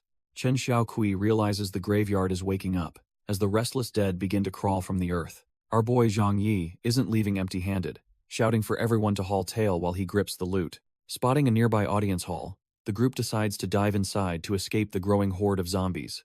Zhang Yi and Luoyan kick the doors down, but the safety they expected is nowhere to be found. Inside, they find armored vampires standing over piles of gold, likely the ones who poisoned the previous explorers. The girls are absolutely dumbfounded and terrified, realizing they've accidentally traded a graveyard for a literal monster's nest. Zhang Yi remains unfazed, sensing these trash-tier bloodsuckers are only at the golden core level. Chen Xiaokui doesn't hesitate, unleashing her fox-tail binding arts to pin the monsters down in an instant. Our boy steps up next, channeling his shadow swordsmanship to finish what the Saintess started. He carves through the undead with ease, making it clear that he's the real monster in this room. Zhang Yi sheathes his blade, and even the Saintess is shaken by how perfectly he handled those trash-tier vampires. A swirling portal suddenly manifests, which our boy identifies as the gateway to the Forbidden Land's hidden treasure house. He decides to scout ahead with the Saintess, ordering the others to hold the line while they dive in. Just as they leave, a horde of relentless zombies catches up, leaving the girls in a tight spot. Refusing to be a burden, the princess and Luoyan decide it's time to show off their own combat skills. The princess channels her royal authority to summon a legendary divine beast that's supposed to tear through anything. Instead of a ferocious tiger, a tiny, adorable kitten pops out, making the others wonder if she's joking. Luoyan isn't worried, and decides to use her enlargement technique to give the little furball a massive power boost. The technique works perfectly, turning the small kitty into a giant beast that towers over the entire room. With a new secret weapon, the princess commands her oversized pet to treat the approaching zombies like chew toys. The giant furball starts flattening the undead like they are nothing but annoying bugs under its paws. The princess and Luoyan treat the whole life-or-death struggle like a fun game of fetch with snacks. Meanwhile, our boy and the Saintess finally reach the portal, leading straight into the hidden treasury. Zhang Yi senses a heavy, murderous aura and tells Xiaokui to stay sharp while they investigate. They stumble upon a massive throne, where a skeletal figure sits, radiating pure, ancient malice. Turns out this is the barbarian king, and he is definitely not happy about his nap being interrupted. The undead tyrant roars that anyone trespassing in his tomb is basically begging for a painful death. Xiaokui warns that he is a nascent soul powerhouse, but Zhang Yi is already eyeing that precious blood. The king summons his own trash-tier skeleton army to swarm the intruders and tear them apart. Our boy just smirks, ready to show this old fossil what a real summoning master can do. Zhang Yi unleashes his own army of golden stickmen, betting on sheer numbers to overwhelm the undead guards. The chaotic brawl begins as the stickmen clash with the skeletons in a whirlwind of dust and bone. Chen Xiaoqui is stunned by the tactic, but our boy explains that ganging up is his master's favorite lesson. The barbarian king isn't impressed and swings his massive, soul-reaping axe to incinerate everything in his path. Realizing they can't tank the hit, the duo splits up to distract the giant fossil and find an opening. While dancing around the flames, Zhang Yi begins weaving a binding spell to lock the king in place. The golden chains snap shut, and our boy signals the Saintess to deliver a devastating follow-up strike. Chen Xiaoqui lunges forward with a heavy blow, leaving the king cursing their despicable but effective teamwork. Zhang Yi doesn't stop there, channeling his mana into a flying sword to end this fight for good. The blade pierces the king's chest, leaving the ancient ruler wishing he had stayed buried for another century. Zhang Yi finally secures the barbarian king's blood, the very prize he ventured into this tomb for. He realizes the blood was the king's core, and without it, the ancient ruler simply turns to dust. Meanwhile, Chen Xiaoqui finds the nine-tailed holy jade, returning a stolen treasure to her fox demon kin. Our boy gets a system notification, rewarding him with mana and 2 bizarre new S-level skills for his trouble. Suddenly, a portal rips open as 2 uninvited guests decide to play the role of the opportunistic Oriole. Ye Haoran and Long Tianyi emerge, demanding the blood, while thanking the dragon's teleportation for the easy ride. Zhang Yi grits his teeth, knowing he is low on mana, and cannot easily take on these trash-tier villains. Turns out their brotherhood is a total sham, with both plotting to backstab the other for the prize. Thinking fast, our boy decides to test his new summoning spirit bomb on the pair of fake brothers. Long Tianyi is dumbfounded when Ye Haoran grabs him to use as a shield against the incoming blast. Ye Haoran shoves the dragon saint into the blast, proving he is a snake through and through. He smirks as his meat shield takes the hit, thinking the dragon finally served a useful purpose. Our boy just laughs and activates his new skill, telling the villain it is time to become a beast. Lightning surges through the traitor while his spirit companion watches him get absolutely cooked by the spell. Poof! The great genius is suddenly a tiny black dog, wondering what kind of evil sorcery this is. Zhang Yi and the Saintess cannot help but mock the trash-tier villain now that he is a mutt. The humiliated dog genius bolts for his life while the group treats the whole chase like a fun game. But the mutt is not done yet, tapping into his double pupil power to force an early transformation break. With a massive burst of blood-red energy, he shatters the seal and swears he will have his revenge. Our boy quickly scoops up the Saintess, narrowly dodging a lethal strike from the vengeful, reborn villain. Xieji watches Zhang Yi protect the Saintess and feels a sudden, burning sting of jealousy. The tomb begins to crumble around them, forcing our boy to keep a tight grip on the Saintess. The trash-tier traitor realizes the place is coming down and vows to reclaim the king's blood later. Zhang Yi smirks and reveals the Qiangkun bag his master lent him, ready to end this chase. The divine artifact activates, unexpectedly snatching the malevolent spirit right out of the air. Our boy is dumbfounded when he realizes he bagged the weird spirit instead of the traitor. With the ceiling falling, he grabs the Saintess's hand and sprints toward the exit. The traitor screams in agony as massive boulders finally pin him down in the dark. They leap through the portal just in time, reuniting with the princess and the rest of the crew. A massive explosion rocks the forbidden land as the ancient tomb finally collapses into dust. Our boy stands amidst the ruins of the forbidden land, relieved they secured the loot before the tomb collapsed. He checks the Qiangkun bag and finds the malevolent spirit trapped inside, looking surprisingly small and pathetic now. The whole crew crowds around to inspect the soul body, realizing she was the traitor's secret guardian spirit. She tries to play the victim, claiming she's just an innocent soul and begging him to let her go. Zhang Yi isn't buying the act, knowing she's far too valuable for extracting intel on his trash-tier rival. He ignores her complaints about being handled roughly and forces her back into the depths of the bag. The Fox Saintess teases him, questioning if he's just collecting beauties for his personal harem at this point. He gets flustered as she jokes about his supposed ghost fetish, insisting they leave before more enemies show up. Before they part ways, the Saintess pouts and asks for his finger to leave a lasting memory of her. Zhang Yi laughs at her childish request, though he suspects the demon Saintess might actually have a crush. Chen Xiaoqui bites his finger with a blush, determined to leave a mark he will remember forever. Our boy is completely dumbfounded, asking if she's actually a dog for using such a weird way to stay relevant. His sister just sighs at the perverted display, while the others wonder if they even belong in this group.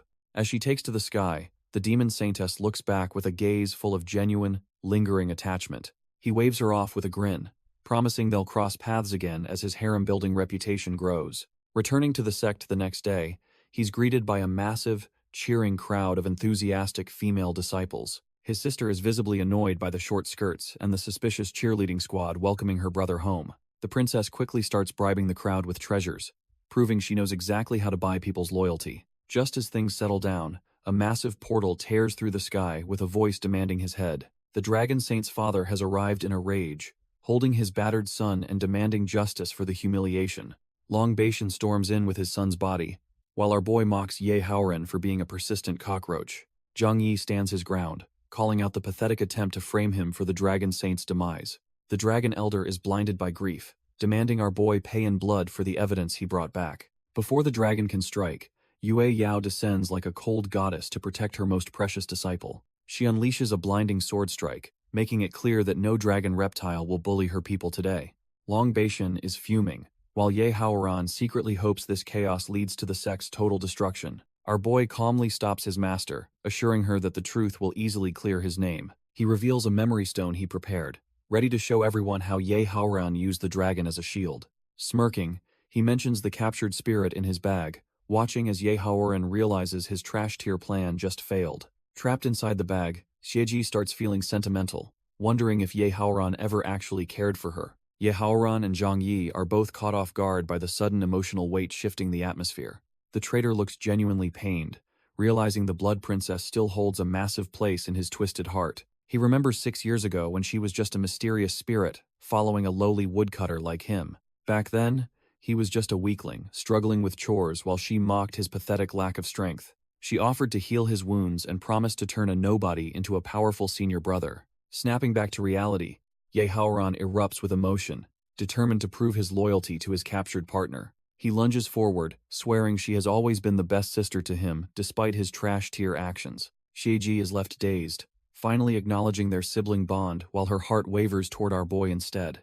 Zhang Yi and the girls are fuming as that trash-tier traitor Ye Haoran makes a getaway with the precious bag. Yue Yao is absolutely livid that our boy is using her protective gift to collect a literal harem of women. Meanwhile, Long Baishin is convinced the traitor murdered his son and vows that the little bastard won't escape justice. The dragon leader nearly jumps out of his skin when his supposedly dead son suddenly coughs back to life. Long Tianyi explains he used a fake death technique after Ye Haoran tried to screw him over during the fight. Our boy realizes these dragons are walking money bags and demands heavy compensation for the mental trauma they caused him. Long Baishin tries to act tough, claiming he'll just walk out of the sect in broad daylight without paying. Yue Yao quickly shuts that down with her blade, suggesting they discuss morality while her sword is at his throat. The whole squad closes in like a pack of wolves, leaving the terrified dragons with no choice but to pay. The dragons are absolutely dumbfounded when they realize our boy is even stripping the clothes off their backs.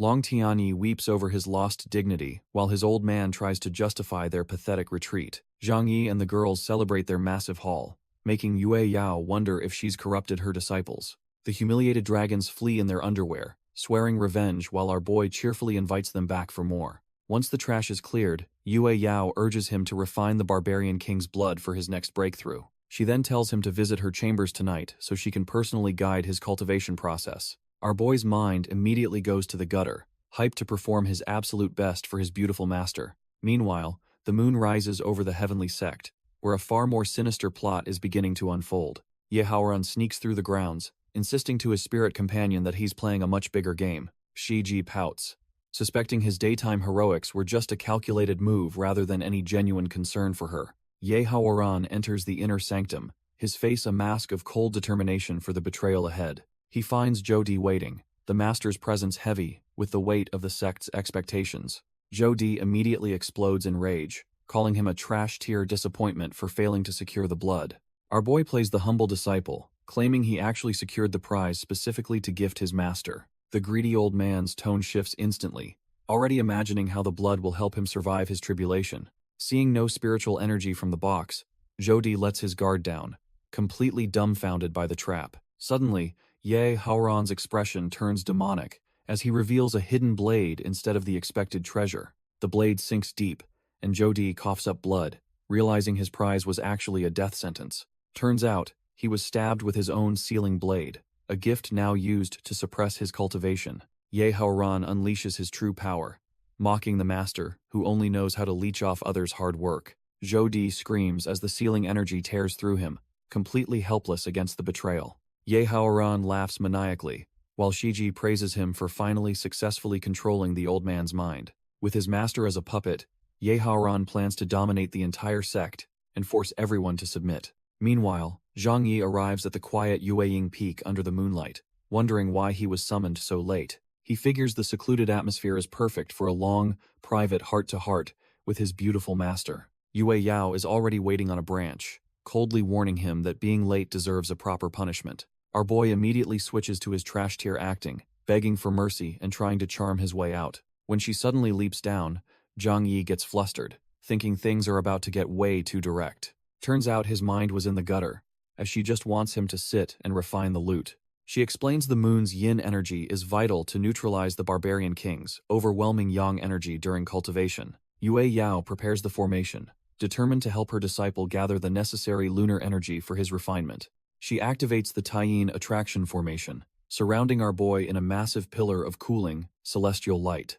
Zhang Yi feels the surrounding yin energy surging into him, perfectly balancing the heat of the divine blood. While his master watches closely, he realizes that cultivating is a total breeze with her expert guidance. The raw power of the barbarian king merges with his core, causing his overall strength to skyrocket instantly. With a sharp crack, the blood essence shatters as its last drop of power is finally consumed. Now at the peak of the spirit transformation stage, our boy decides to use some trash-tier acting. He suddenly fakes a demonic backlash and collapses, sending his master into a total state of panic. Yue Yao catches him, fearing the sudden influx of energy was too much for his body to handle. As she carries him away for treatment, Zhang Yi celebrates his victory, knowing he's hers for the night.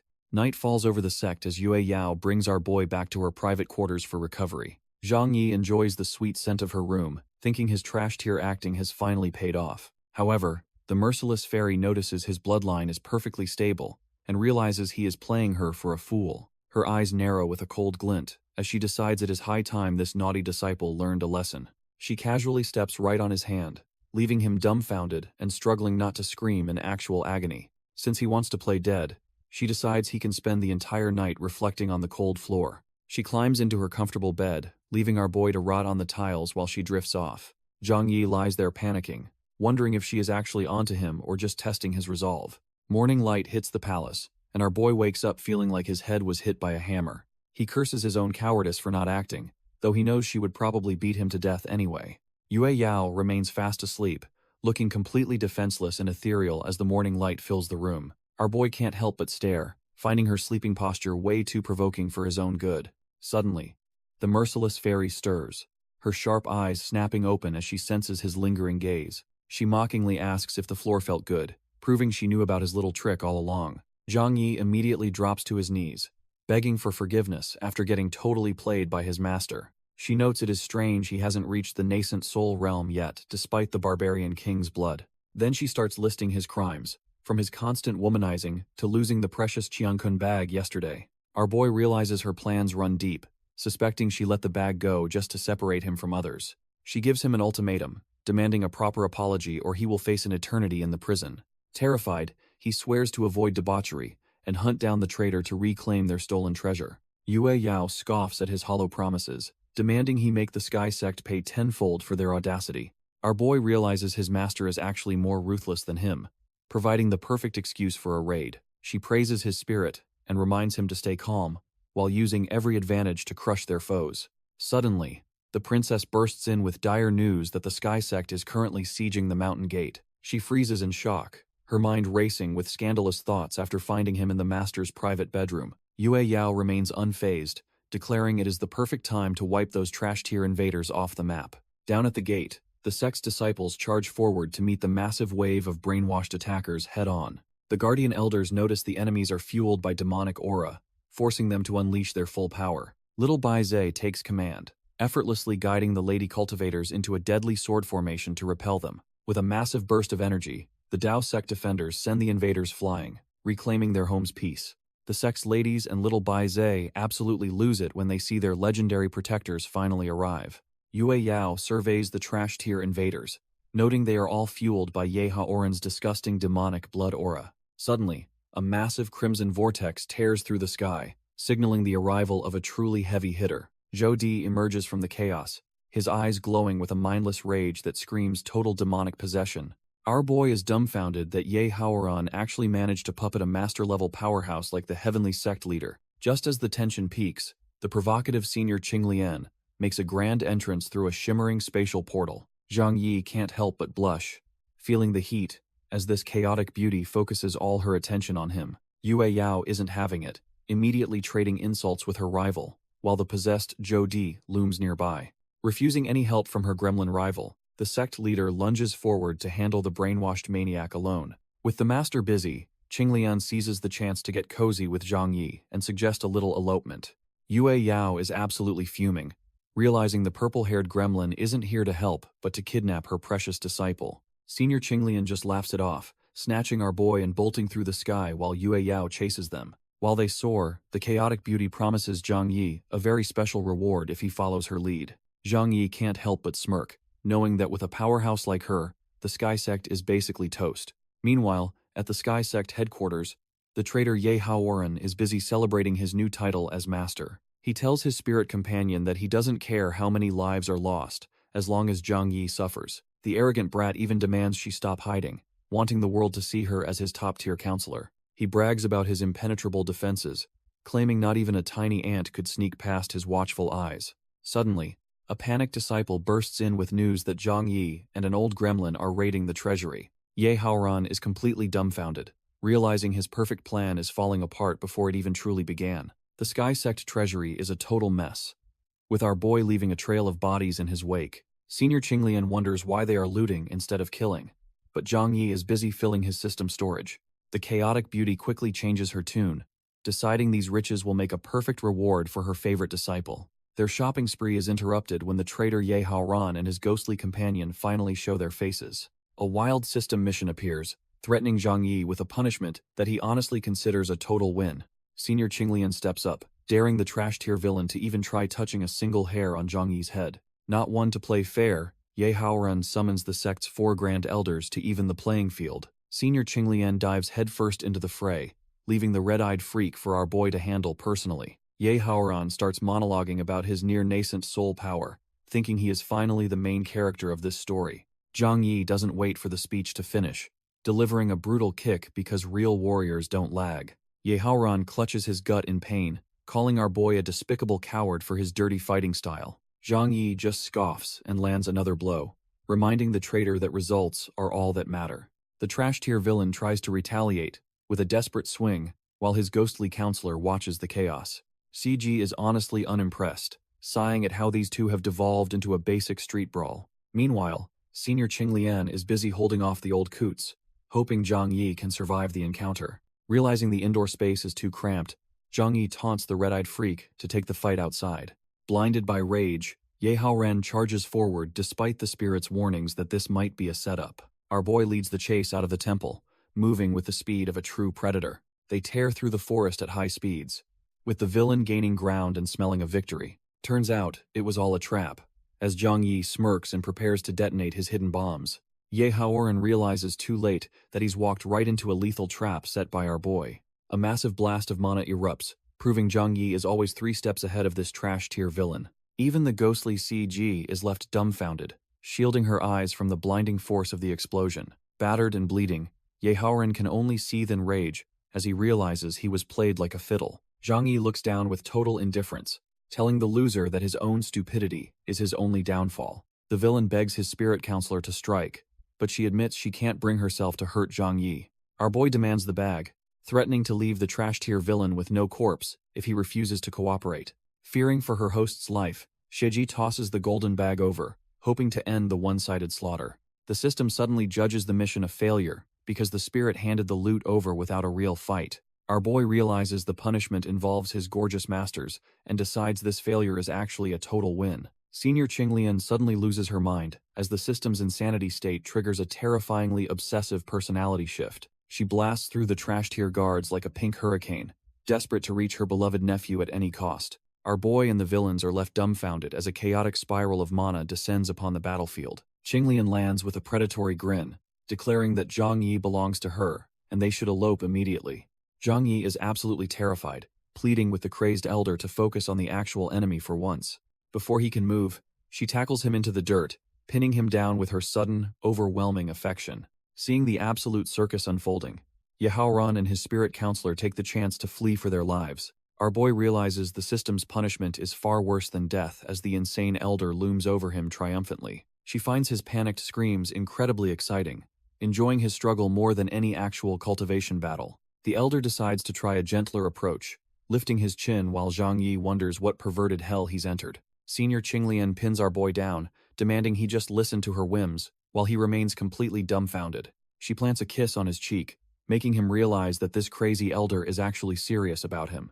Suddenly, she sinks her teeth into him, causing Zhang Yi to scream about her weird habit of biting people. Her eyes glaze over with madness as she prepares to take a much bigger bite out of her prey. Realizing his dignity is at stake, our boy finally snaps and kicks the perverted elder away with all his might. He bolts for his life while the obsessed woman chases him, her eyes glowing with a terrifying, predatory hunger. Meanwhile, the battlefield at the sect is pure chaos as disciples clash amidst a storm of powerful cultivation techniques. Yue Yao dominates the sky, cold as ice as she tells the sect leader he's no match for her. She sends the villain crashing into the dirt, much to the delight of the girls cheering for their master.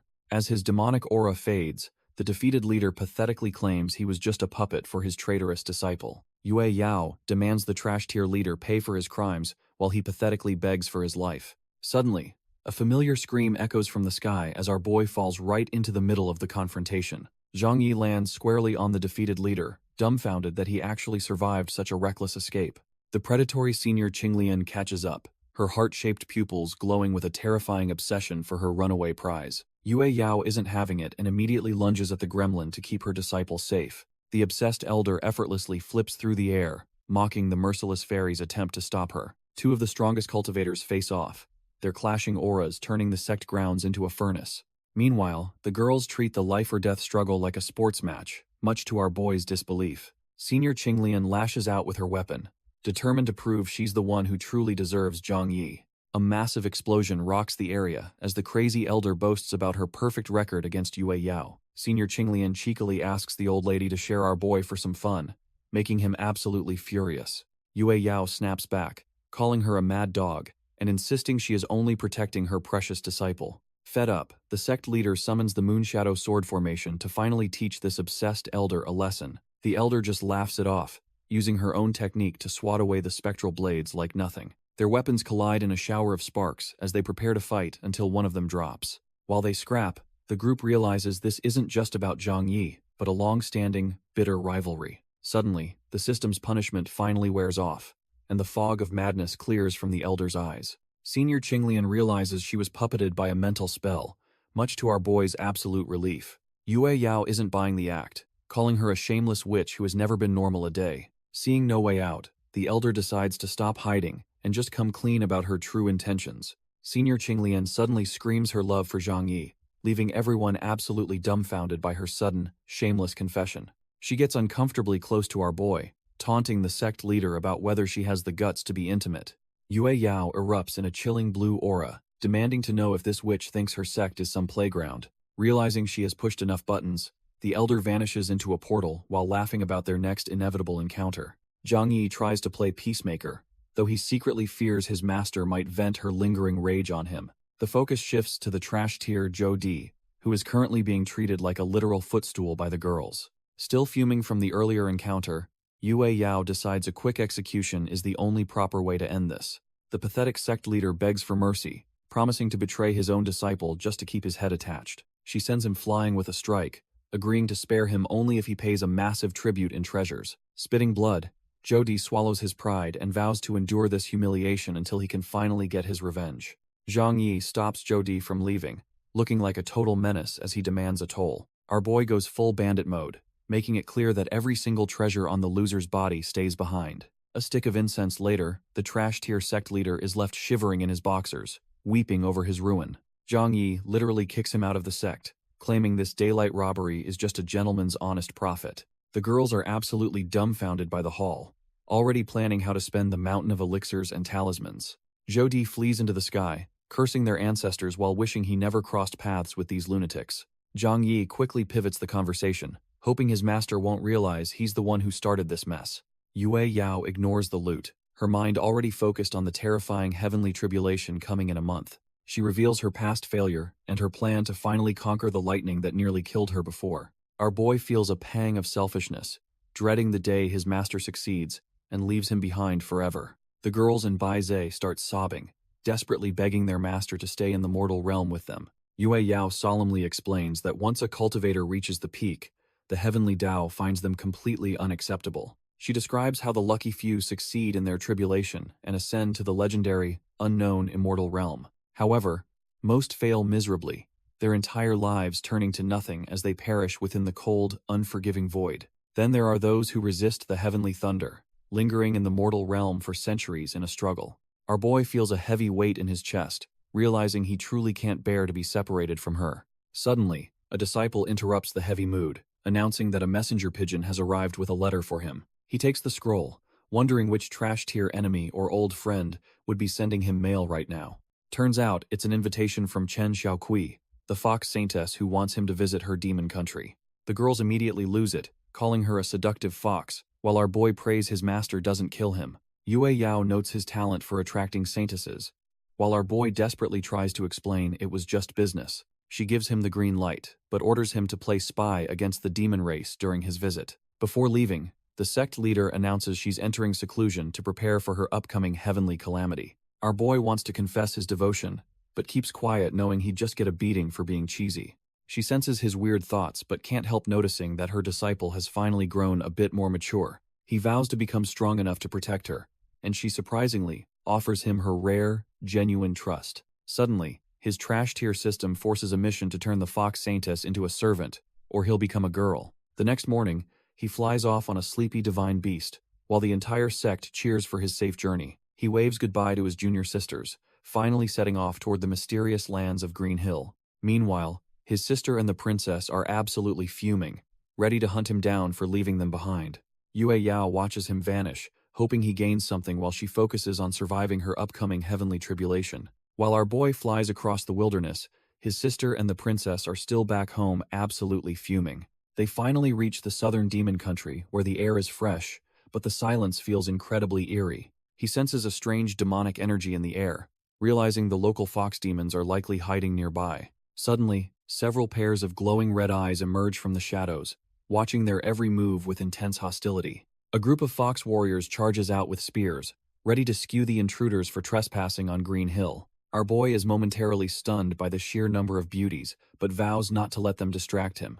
Once they recognize him as the saintess's guest, their aggression instantly melts into pure, obsessive adoration for him. He introduces himself politely, though he secretly laments that his top-tier looks are always causing him such trouble. The girls surround him with a predatory vibe, leaving him and his mount shivering at their sudden intensity. Zhang Yi is absolutely swamped by a sea of thirsty fox demons who think he's the ultimate prize. Even poor Baize gets caught in the crossfire, being squeezed like a plushie by the over-enthusiastic guards. Suddenly, Chen Xiaokui arrives and shuts the party down, reminding everyone that our boy isn't a toy. The guards immediately drop to their knees in fear, as the saintess asserts her absolute authority. She invites him to meet their clan ancestor, acting like the perfect guide while hiding her true intentions. When she grabs his hand, Zhang Yi realizes he just traded a group of mobs for a boss-level threat.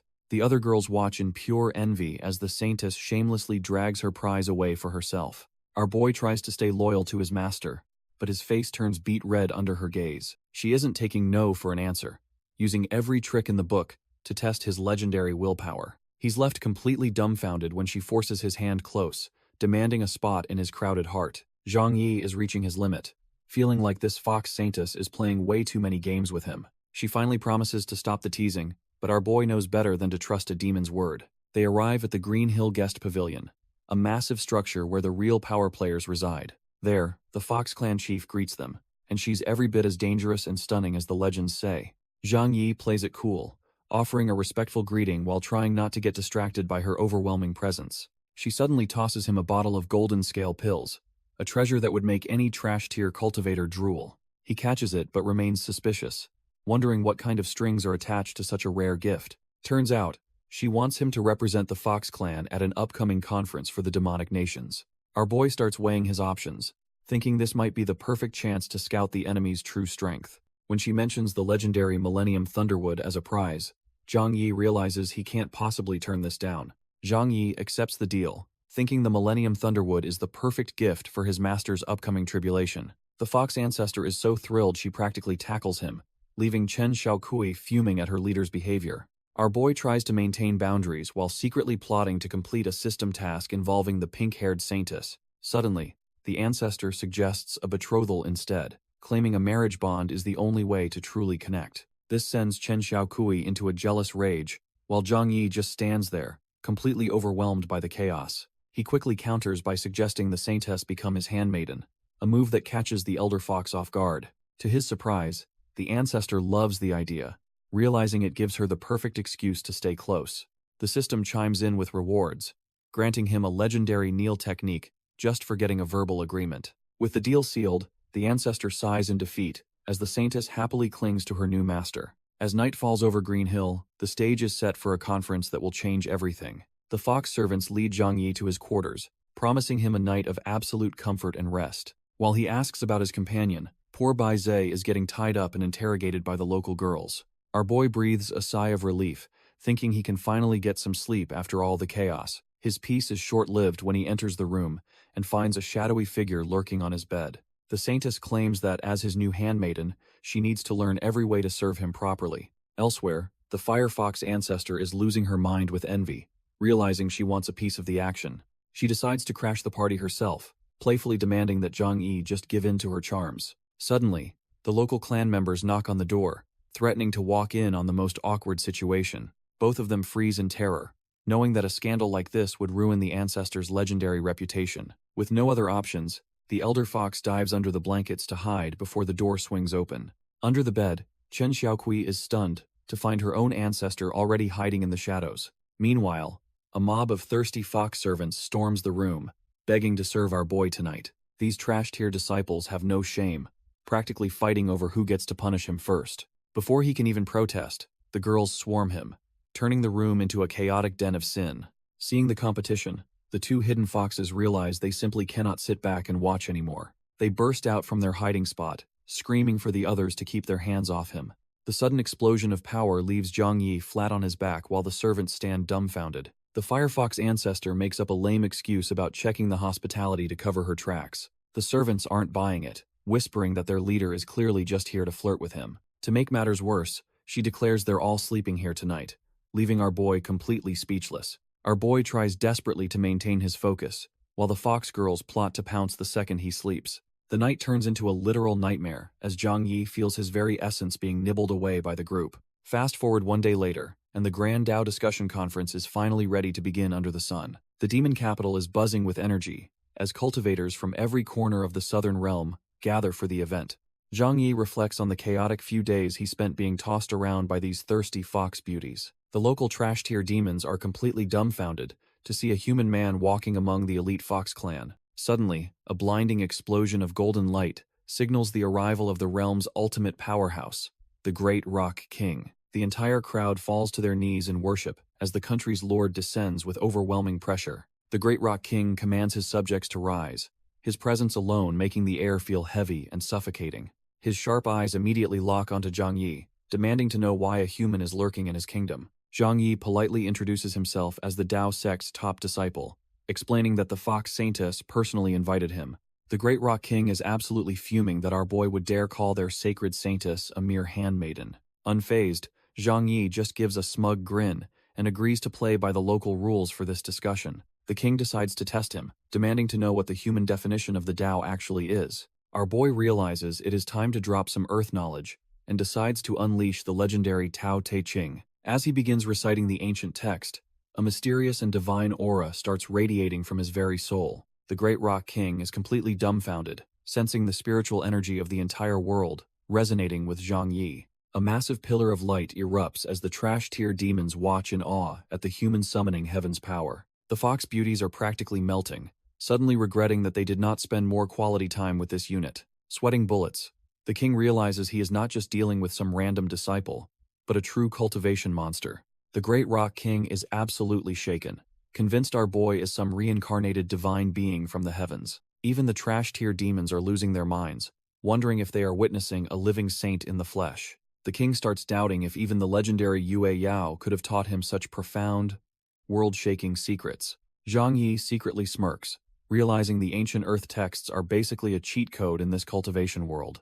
Sweating bullets, the king concludes that Zhang Yi must be directly linked to the literal world of gods. Suddenly, the king bursts into hysterical laughter, making our boy wonder if the old man has finally snapped. Turns out he is just starstruck, practically begging for Zhang Yi's friendship while the hero tries to escape. The local demon geniuses immediately throw in the towel, feeling like pathetic ants compared to his blinding brilliance. Though the king is being greedy for knowledge, Zhang Yi plays along just to secure that sweet reward. As he explains that true power flows like water, the spiritual energy around them surges into a massive wave. The Great Rock King realizes his aggressive warmongering was trash tier compared to the fluid, water-like expansion of human sects. While our boy maintains his sage-like aura, Chen Xiaoqui is clearly smitten by his deep, world-shaking philosophical insights. Completely dumbfounded by the wisdom, the king bows and thanks Zhang Yi for teaching him the true path of governance. He is actually shedding tears of joy, convinced that being gentle is the secret key to reaching the next level. The surrounding demon mobs are equally moved, feeling like a single conversation with Zhang Yi beats centuries of study. Chen Xiaoqui wastes no time claiming him, warning the crowd that the Fox clan now handles all his future appointments. The other demon tribes are green with envy, realizing the Fox clan just secured the ultimate political cheat code. Suddenly, Huya of the Tiger clan descends like a madman, hell-bent on taking Zhang Yi's life for his son. The king immediately shuts that down, pinning the grieving father to the dirt for daring to interrupt the conference. Huya desperately begs for a death sentence, revealing that Zhang Yi was the one who ended his son's life.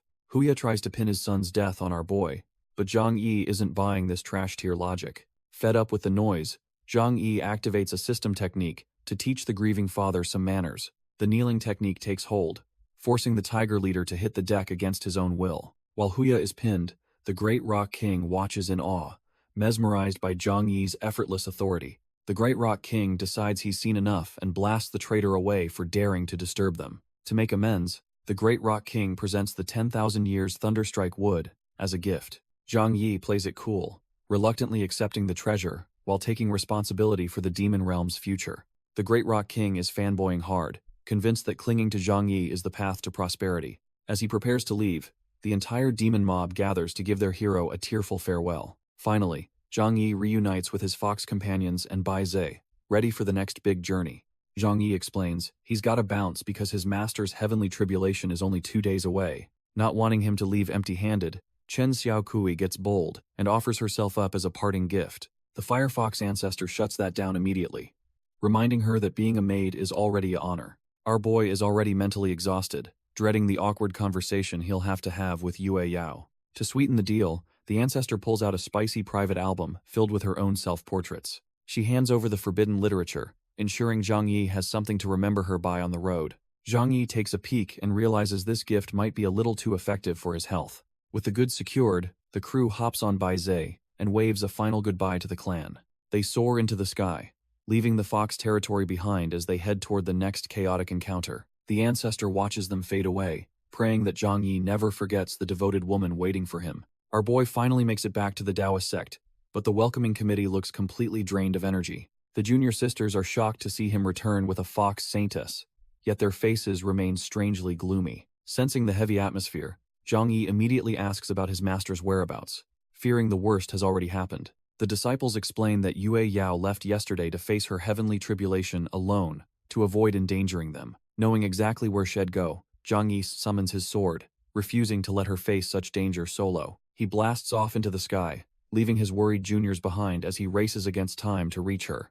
If he doesn't make it in time, his master might be crushed by the heavens without his support. He reaches the Valley of 100 Spirits, a desolate place perfect for a high-level cultivator to endure a breakthrough. Deep inside a hidden cave, he finally spots a familiar figure sitting amidst a swirling aura of energy. Seeing Yue Yao still safely in meditation, Zhang Yi breathes a sigh of relief, glad he found her. Zhang Yi explains he remembered this cave from a rainy training trip years ago, surprising his master. Yue Yao warns him to back off, insisting she must face the coming thunder tribulation, in total isolation. Our boy isn't having it, swearing to protect her whether she becomes an immortal or stays immortal. She snaps at him, claiming the path to the top is lonely, and separation is just part of the game. Zhang Yi counters that eternal life is trashed here if he can't spend it with the one he loves. Suddenly, the sky splits open as the heavens prepare to drop a massive lightning hammer on the valley. The tribulation hits earlier than expected, and Yue Yao desperately screams for him to run for his life. Instead of fleeing, he stands his ground and begins channeling a massive protective array to share the burden. Back at the sect, the girls watch the horizon, praying their senior brother and master survive the storm. Luoyan and the crew gear up, knowing they must hold the line against any vultures eyeing their home. Yehaoran and the spirit Shiji watch, as the sky turns into a chaotic mess of lightning. Xieji notes the tribulation is early and warns that this storm is a literal death sentence for most. She recalls how she was once at the peak of power before a similar storm turned her into a ghost. While she sees potential, Yehaoran thinks Zhang Yi is trashed here and plans to kill him very soon. A massive bolt of heavenly wrath tears through the clouds, signaling the start of the true trial. Over at the Earth sect, Senior Qinglian watches the horizon, knowing the final showdown has finally arrived. She finds Yue Yao annoying, but secretly hopes the old woman survives just long enough to ascend and leave.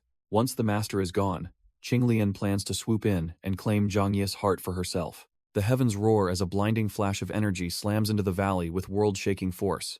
Zhang Yi maintains a golden barrier, knowing they can't hide and must face the full might of heaven together. The sky finally breaks as the first wave of celestial lightning descends to judge the cultivators below. Yue Yao warns our boy to stay sharp because the real thunder is just getting started. A pillar of pure destruction slams down, threatening to turn the entire valley into a scorched wasteland. Turns out that Thunderstrike Wood Zhang Yi snagged in the demon realm is the perfect lightning rod. Heaven isn't playing around though, sending an even more intense blast meant to wipe her out completely. The treasure shatters under the pressure, and Yue Yao desperately tells him to retreat before he's vaporized. The sheer force of the tribulation sends her reeling as her defenses begin to crumble under the weight. Zhang Yi catches his master, but she's coughing blood and begs him to save himself from the storm.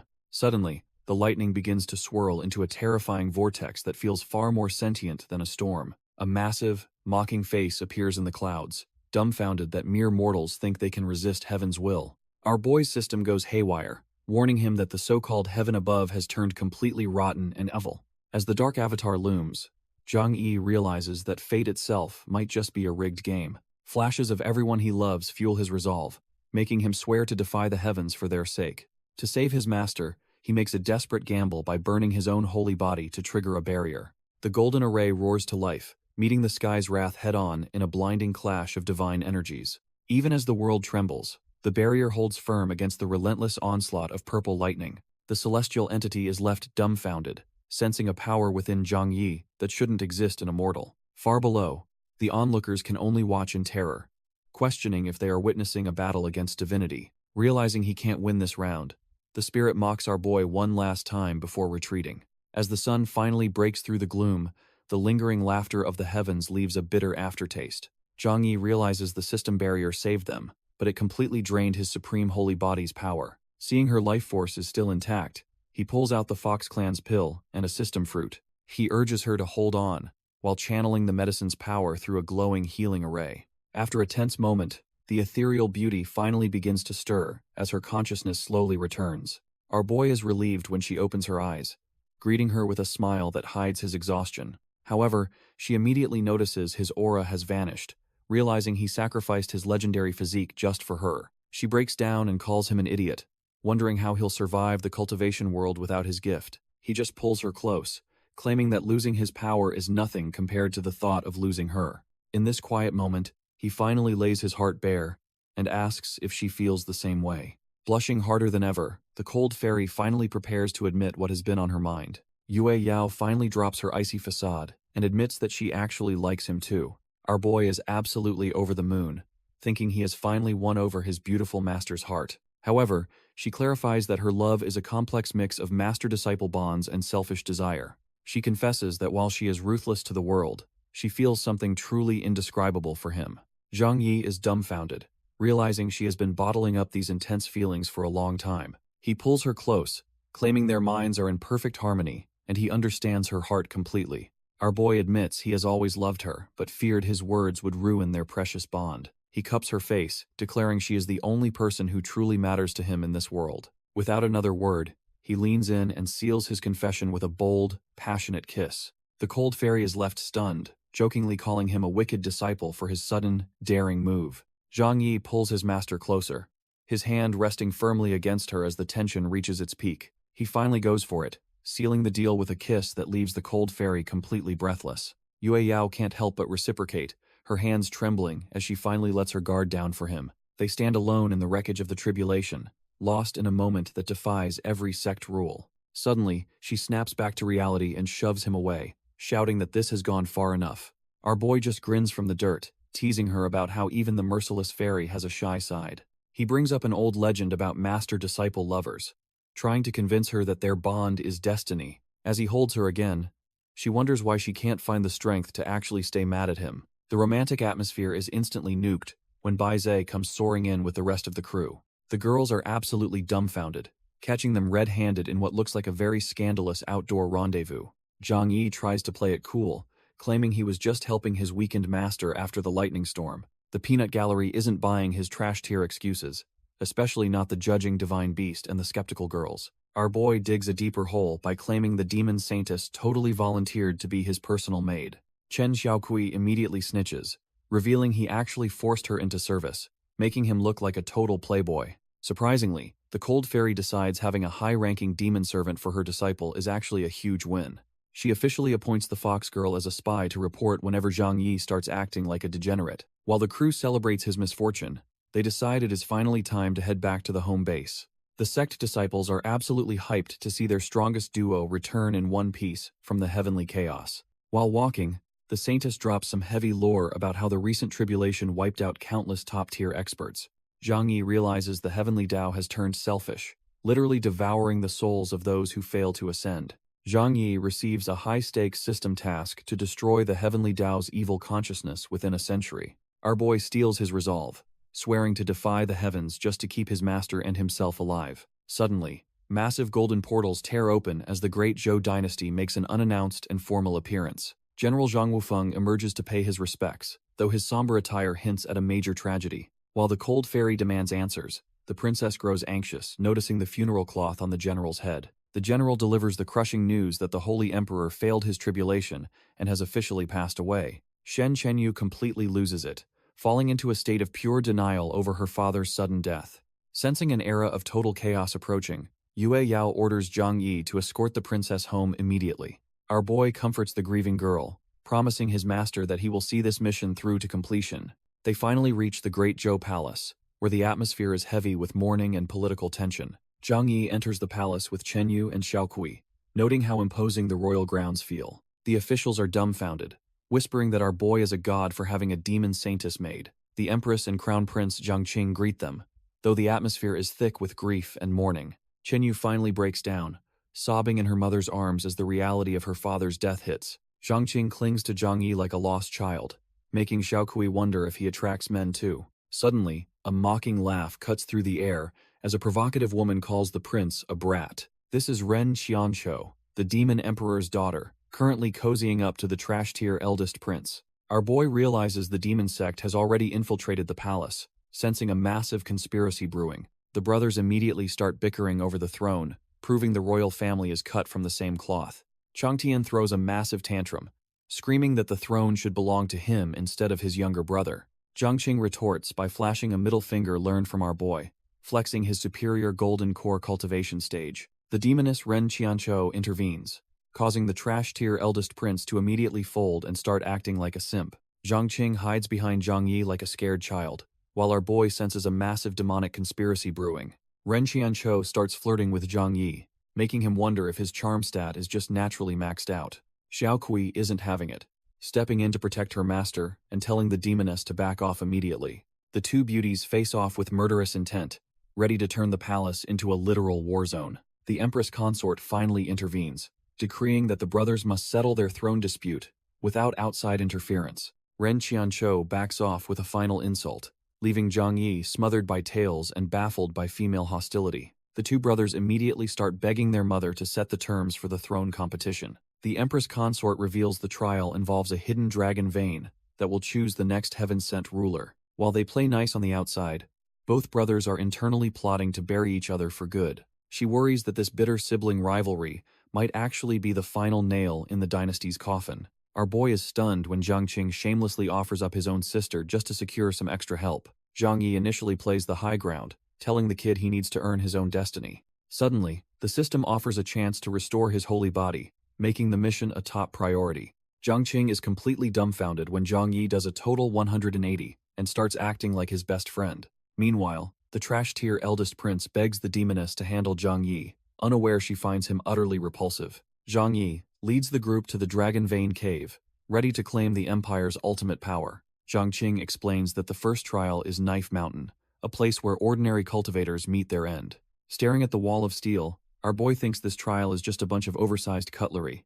To Zhang Qing's absolute horror, Zhang Yi ignores tradition and summons a spiritual rocket launcher to clear the path. A massive explosion rocks the cave, as the legendary trial is reduced to nothing but smoke and debris. Zhang Qing is left trembling on the floor, realizing his big brother's magic weapons are completely heaven-defying. With the first checkpoint turned into a crater, Zhang Yi decides it's time to speedrun the rest. They arrive at the Fire Sea, where the temperature is high enough to incinerate a golden core master. While Zhang Qing panics, Zhang Yi worries that the demoness is lurking nearby to steal their hard-earned victory. Xiao Kui builds a bridge of energy, leaving Zhang Qing dumbfounded while our boy acts like it is just basic stuff. Little do they know, the trash-tier eldest prince and his demoness companion are hot on their heels. Sensing trouble, Zhang Yi tells his little brother to push ahead while he and Xiao Kui handle the trash. Zhang Qing charges forward with newfound resolve, desperate to prove he is not just a waste of space. Back at the entrance, the arrogant Chang Tian tries to boss the demoness around like she is some servant.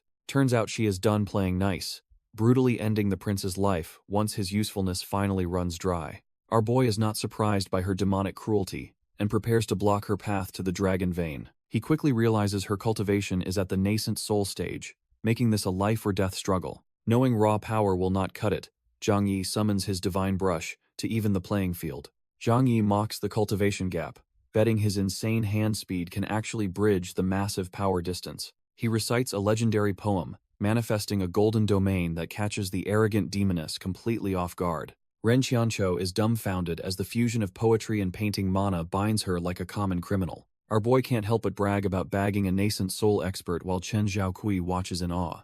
The demoness fumes in her golden cage, promising a world of pain once she finally breaks free. Before she can act, Zhang Yi whips out his Qiangkun bag to swallow her soul state whole. With the trash successfully binned, he celebrates his victory, while his new prisoner curses his entire lineage. He realizes the Demon Emperor's daughter is the perfect bargaining chip to settle some upcoming political debts. Suddenly, the tables turn as a spectral hand lunges from the bag to crush our boy's throat. Ren Qianqiu lunges with murderous intent, determined to make our boy pay for his earlier arrogance. She slams him into the dirt as Chen Xiaokui watches in horror, while Zhang Yi realizes he definitely miscalculated. The demoness blasts the fox girl aside, sneering that a mere servant isn't even worthy of being her enemy. Looming over him, she maliciously wonders if she should start her torture by carving up his handsome face. As she gets dangerously close, Zhang Yi knows he is backed into a corner and must use his trump card.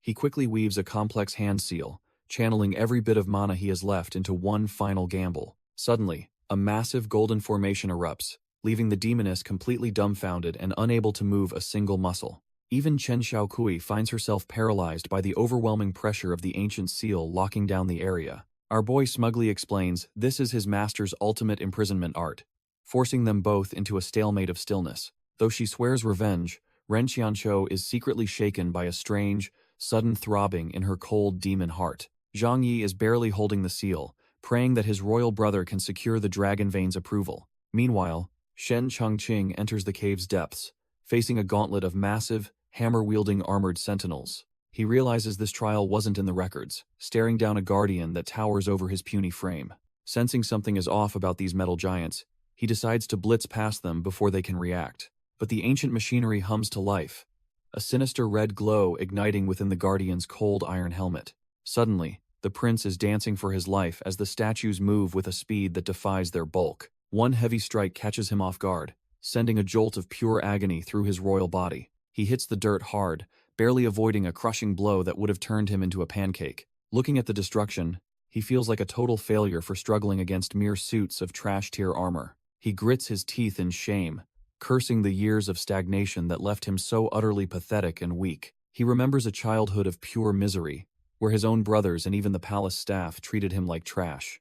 Even then, our boy held on to his kindness, wanting nothing more than to protect his sister and honor his father. But in this cutthroat world, his mercy was seen as weakness, leaving him a prince that everyone looked down upon. He starts sobbing, terrified that he's just a burden to Zhang Yi, and a total disappointment to his late father. As the guardians close in, he realizes that protecting his sister and his dynasty requires more than just good intentions. A cold, purple light ignites in his eyes as he finally decides to stop running from his own destiny. His royal robes explode as a dormant power surges through him, fueling a desperate resolve to stop being useless. A massive dragon Asura erupts from his soul with a roar that echoes through the entire Dragon Vein cave. The trash tier guardians are instantly reduced to scrap metal, leaving him standing alone in the middle of the carnage.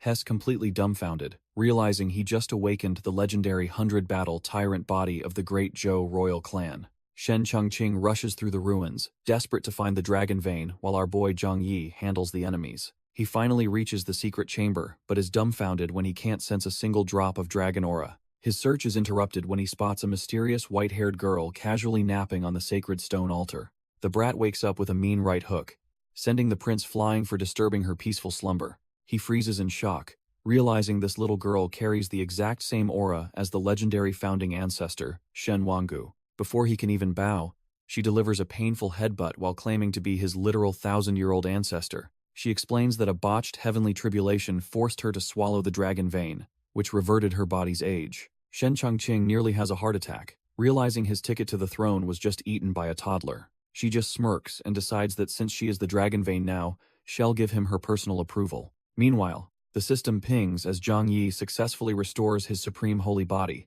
thanks to the prince's royal breakthrough. The system pings with glory as our boy finally breaks through to the nascent soul realm. Ren Qianqiu is left completely dumbfounded by the sudden, suffocating pressure of his restored holy body. He casually produces a glowing lightning whip, mocking the princess for being weaker than a common pebble. She tries to resist, but realizes her internal energy is far too depleted to stop his advance.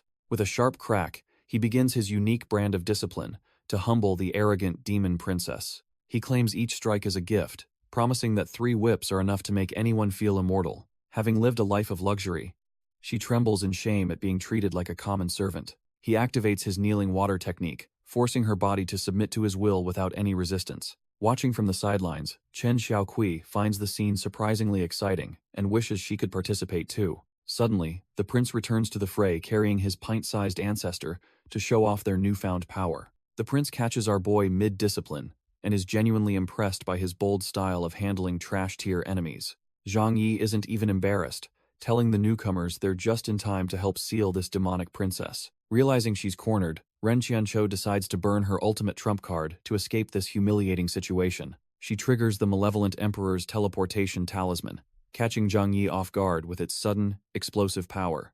The air screams as she warns them to back off before the curse-breaking spell levels the entire area. Disappearing into a void, the witch vows that Zhang Yi will pay for underestimating her during their next encounter. Our boy just sighs, mourning the loss of a prime hostage he planned to trade for top-tier treasures. The prince drops a bombshell, revealing that the legendary Dragon Vein is actually tucked inside his tiny ancestor. Zhang Yi loses it, laughing at the idea of this pint-sized brat being the great founding emperor. His jaw hits the floor when he remembers the legend of the immortal who regressed after failing their tribulation. The tiny ancestor laments how failing her tribulation and absorbing the Dragon Vein cursed her with this childish form. Zhang Yi realizes the heavenly Tao is just a trash-tier farmer, treating every powerful cultivator like lambs for slaughter. The prince and his ancestor propose a preemptive strike on the magic sect before their enemies can regroup. Our boy agrees, already calculating how much top-tier loot they can plunder while coordinating with his cold-hearted master. Meanwhile, deep within the ominous Wanmo cave, the atmosphere is thick with demonic energy and impending war. Ren Qianqiu settles back onto her throne of skulls, feeling her strength return after that humiliating narrow escape. She seethes with rage, swearing that she will personally ensure Zhang Yi begs for death once he is captured. A messenger reports that their elite forces and the 4 demon kings are fully mobilized and awaiting her command. The witch decides to recruit the traitor Yahello, knowing his grudge against Zhang Yi makes him the perfect guide. She plans to use this chaos to establish total dominance and finally outshine her father, the demon emperor.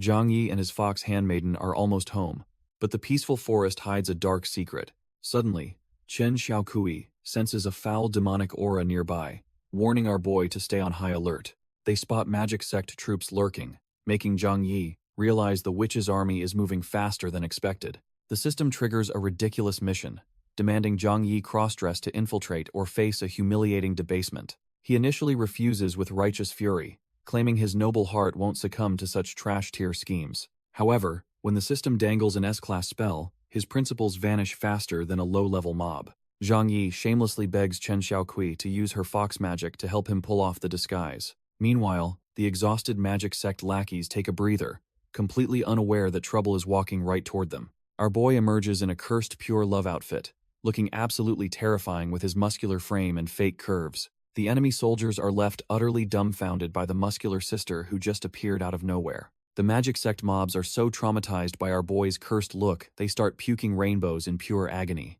Turns out the plan worked too well, as the system rewards Zhang Yi with a top-tier counterstrike spell. Infuriated by the sight of this monster, the survivors and their giant wolf beast charge in for the kill. Chen Xiaokui warns him not to be reckless, but Zhang Yi is itching to test his shiny new barrier. The beast slams into the golden shield, only to be sent flying back by its own reflected momentum. With the trash-tier mobs reeling, Zhang Yi decides it is time to wipe the floor with every last one. Suddenly, a powerful presence drops from the sky, demanding to know who dares ambush the magic sect forces. The duo barely manages to dodge the lethal shockwave as the ground shatters beneath the newcomer's landing. Meet the Wind Demon, a legendary king who was actually impressed they survived her opening move. Realizing a heavy hitter has arrived, Zhang Yi burns away his disguise to face her in his true form. Wind Demon recognizes our boy, and plans to gift his head to that trash-tier witch Ren Qianqiu. Zhang Yi effortlessly dances through the gale, mocking her weak storm as nothing more than a light breeze.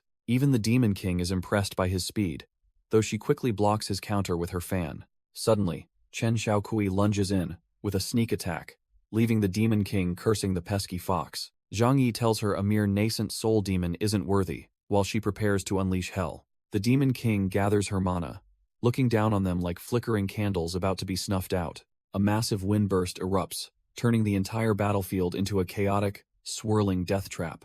Realizing this fight is a drag, Zhang Yi scoops up his fox companion to make a tactical exit. They rocket away from the blast zone, leaving the Demon King's ultimate move hitting nothing but dirt. As the dust settles and debris flies, our boy has already vanished into the distance. The Demon King laughs like a maniac, convinced her massive blast turned our boy into literal trail mix. Turns out he was just hovering above, mocking her for having a casting speed that is totally trash tier. She looks up in a cold sweat, absolutely dumbfounded that anyone could move that fast during her ultimate. Zhang Yi just grins and explains his rocket-style sword technique made her big flashy move look like a joke. He doesn't give her a second to breathe, sending her crashing into the dirt with a heavy strike. With his blade at her throat, he demands to know if Ren Qianqiu sent her to do the dirty work. Since she's acting tough and asking for death, he decides to introduce her to a nasty little spirit bomb. He ignores her cries of him being despicable, while shoving the glowing artifact straight into her chest. The Demon King realizes she's in deep trouble as the artifact starts causing absolute chaos in her meridians. Zhang Yi demands intel in exchange for her life, while the Fox Saintess admires his collection of peculiar toys. Wind Demon spills everything, revealing that the other three Demon Kings are currently marching toward the Dao sect. Our boy is fuming, realizing that trash-tier traitor Yahello is the one leading the enemy to his home.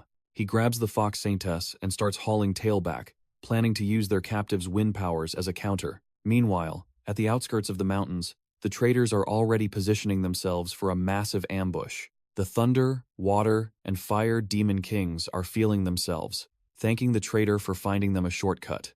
Yahello just smirks and tells them to make sure Zhang Yi suffers a slow, painful death when they meet. The Fire Demon is more than happy to oblige, claiming our boy is already a dead man walking. With a roar, the demonic trio charges forward, aiming to crush the Dao sect and start their world conquest. Shiji watches the chaos and asks her puppet if his obsession is just because he keeps losing. Yahello just flares his aura, believing fate only has room for one of them to reach the top. The magic sect's trash-tier mobs finally reach the Dao sect, screaming for blood and total chaos. Little Baize isn't having it, baring her teeth as she warns the invaders to stay away. Luoyan jumps into the fray, swinging her massive weapon and promising a world of pain for everyone. Yue Yao stands her ground against the three remaining Demon Kings, calling out their absolute audacity. She reminds them how their sect was crushed centuries ago, wondering if they've already forgotten that agony. The demonic trio just laughs, betting that an injured master is no match for 3 nascent soul elites. Suddenly, a massive golden strike tears through the sky, forcing the arrogant kings to halt their charge. They are dumbfounded to see our boy Zhang Yi returning with their captured wind demon in tow. Yue Yao watches her disciple land, realizing his cultivation has reached a level she never expected so soon. The water demon loses her cool, surging forward to eliminate Zhang Yi and their disgraced comrade. The captured wind demon is absolutely fuming, demanding to be let go so she can handle things herself. The water demon doesn't care about sisterhood, calling her comrade trash tier for only being in the nascent soul stage. Zhang Yi decides it's time to help his master by taking the aggressive water demon off the board first. Meanwhile, the Thunder and Fire brothers lock onto Yue Yao, determined to prove they are the superior cultivators. They unleash a massive fire dragon, but Yue Yao just scoffs at what she calls a mere acrobatic performance. Even with her lingering injuries from the tribulation, she knows these nascent soul clowns are still beneath her level. With a single strike, she cleaves through their dual-element aura, leaving the brothers completely dumbfounded and sweating. Realizing they can't win alone, the demonic duo decides their only option is to combine their chaotic powers. They initiate a long-lost fusion technique, merging their thunder and fire into a singular, terrifying demonic presence. A massive skeletal titan emerges, and while Yue Yao is impressed by the power, she spots their fatal flaw. The battlefield descends into absolute chaos as massive explosions rip through the ranks of the invading magic sect disciples. The water demon is completely livid, screaming that her former comrade is a trash-tier traitor for siding with humans. Fueled by pure spite, she channels her mana to summon a massive, crushing demon tide to bury everyone alive. As the water surges, our boy tells the silver-haired captive to stop whining and use her wind to counter. The water demon just laughs, convinced that her merciless waves will drown every single soul on this mountain. Finally forced to act, the wind demon unleashes a gale force blast to push back the rising flood. The sudden counterattack leaves the water master completely soaked and utterly dumbfounded by the betrayal of her own element. Zhang Yi uses the distraction to launch himself into the air, promising his reluctant helper a reward for her service. Even as he stomps toward her, the water demon warns him that his good looks won't stop her strike. Our boy just smiles, wondering if he can store all this high-quality spirit water inside his holding bag. Zhang Yi activates his holding bag, vacuuming up every last drop of the demon's massive tidal wave. The water demon stands there frozen, unable to believe her ultimate attack was just swallowed by a sack. Our boy decides to be helpful, channeling fire mana to boil the stolen water right inside the bag. He reminds her that stealing is wrong and insists on returning her property with a little extra heat. Before she can react, he force-feeds the boiling spirit water back to her in massive, humiliating gulps. Her belly swells up like a balloon as she desperately tries to push the relentless cultivator away. Watching from the sidelines, his companions find the whole scene absolutely hilarious and thrilling to witness. Refusing to back down, the drenched demon tries one last desperate blast to reclaim her dignity. Zhang Yi just smirks and triggers a counterattack spell, reflecting her own power right back at her. Completely broken and soaked, she realizes that losing to a lower-stage cultivator is the ultimate sect-ending disgrace. Zhang Yi declares that retribution is coming, and seals the water demon with his 7 Wonders technique. The demon is dumbfounded as she is instantly transformed into a helpless, crying fish. Our boy decides to layer on extra sealing spells just to ensure she stays in her new aquatic form. His companions jokingly debate whether they should grill or steam the trash-tier demon for dinner. Zhang Yi scolds them, deciding she will make a perfect pet for his master instead. Meanwhile, the Tian sect opportunists launch a raid on the Dao sect while it is vulnerable. Luoyan and Bai Zhe stand their ground, realizing the elders are too busy to help them. Suddenly, the Great Zhou reinforcements arrive with the tiny but terrifying Shen Wanggu leading the charge. The girls share a happy reunion, while poor Bai Zhe gets squished in the middle of the hug. Shen Wanggu releases her aura, daring the invading elder to try and step past her. Shen Wanggu makes it clear that messing with the Dao sect means answering to the Great Zhou dynasty. She swings her massive weapon with such force that the trash-tier elder can barely even process the impact. The elder is left dumbfounded as his ancient spear shatters against what he realizes is the human emperor's axe. He gets sent flying while the tiny powerhouse mocks him for being the weakest link among his peers. Elsewhere, Yue Yao faces a massive demon, effortlessly weaving through a chaotic storm of fire and lightning. The beast thinks she is running out of steam, but the merciless fairy is just getting started. She mocks his intelligence, revealing that she was simply playing with him to test his dark arts. Unleashing her true potential, she invokes a massive sword formation to seal the area in divine light. The demon finds himself completely immobilized, realizing too late that his spiritual energy is totally spent. Yue Yao prepares to end the fight by raining down a convergence of 10,000 swords on her prey. The massive fire demon gets absolutely shredded by the fairy's overwhelming sword formation.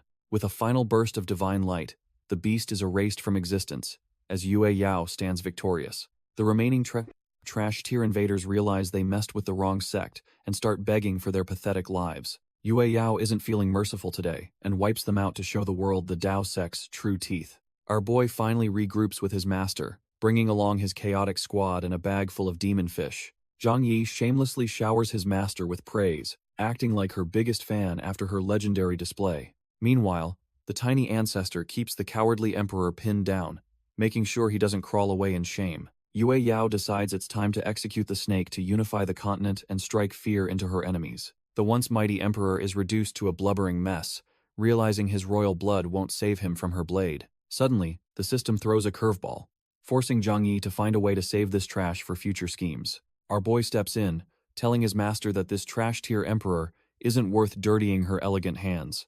Yue Yao steps back, giving him the green light to sharpen his killer instinct with a swift execution. The pathetic emperor begs for death, but Zhang Yi shocks everyone by claiming he's actually letting him go. He commands the coward to vanish immediately, but the suspicious emperor suspects some kind of dirty trick. Tired of the chatter, Zhang Yi literally kicks him out, warning him not to underestimate his supposed mercy. Once the system confirms the mission reward, our boy drops the act and prepares to detonate his hidden trap. A massive explosion paints the sky, as Yue Yao wonders if all that drama was just for fireworks. With the emperor gone, the cold fairy plans to swallow up the remaining sects and prepare for war. The squad pledges their loyalty, with Zhang Yi planning a trip to the demon realm for even more backup. The tiny ancestor officially aligns the Great Zhou with the sect, knowing the new emperor won't dare object. Yue Yao graciously accepts the alliance, noting how our boy's personal connections made the entire process effortless. When Zhang Yi suggests visiting the Earth sect next, his master immediately suspects he's just chasing another beauty. Our boy internally teases the cold fairy for being a jealous tsundere who refuses to express her feelings. The master gets uncomfortably close, claiming she trusts him while radiating a pressure that makes him break sweat. She gifts him a top-grade spirit pill for his exhaustion, though he feels it's more like mental warfare. The girls watching from the sidelines are convinced they're witnessing a scandalous master-disciple romance in the making. High above the battlefield, the divine beast leads the charge to wipe out the remaining trash-tier invaders. The fleeing cowards beg for their lives, realizing the Dao sect has no intention of showing them any mercy. From the shadows, the traitorous Yahello watches his vanguard get dismantled, unable to believe his master's failure. His spirit companion warns him that the Dao sect is a top-tier powerhouse that won't fall so easily.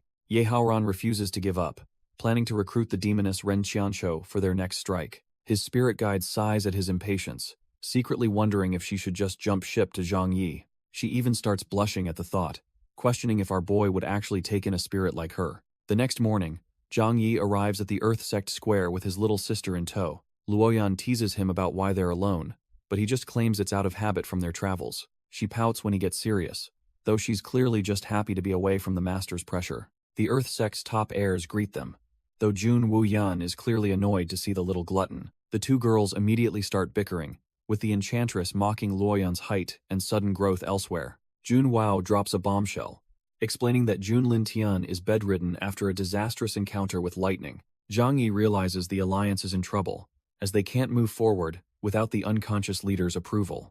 A sudden system mission triggers, leaving our boy panicking since he's a warrior, not a miracle-working doctor. He suggests finding spirit grass in Baikao Valley, secretly hoping the Earth Sect heirs will take the risk instead. The siblings are moved to tears by his guidance, completely unaware he's just trying to dodge a dangerous chore. Suddenly, Senior Qinglian appears and demands that the heirs stay put while she handles the mission with him. Zhang Yi is dumbfounded as this troublesome beauty crashes the party, making the local disciples feel incredibly awkward. Before he can argue, she binds him with her whisk, ignoring his claims that she has some ulterior motives. She gets way too close for comfort, dragging him along while he desperately tries to stay loyal to his master. The trash-tier disciples are green with envy, crying over how this kidnapping looks like a total romantic win. She takes off into the sky with her captive, while his little sister hitches a ride on his leg. They finally reach the lush Baikao Valley, where the real hunt for the sect leader's cure begins.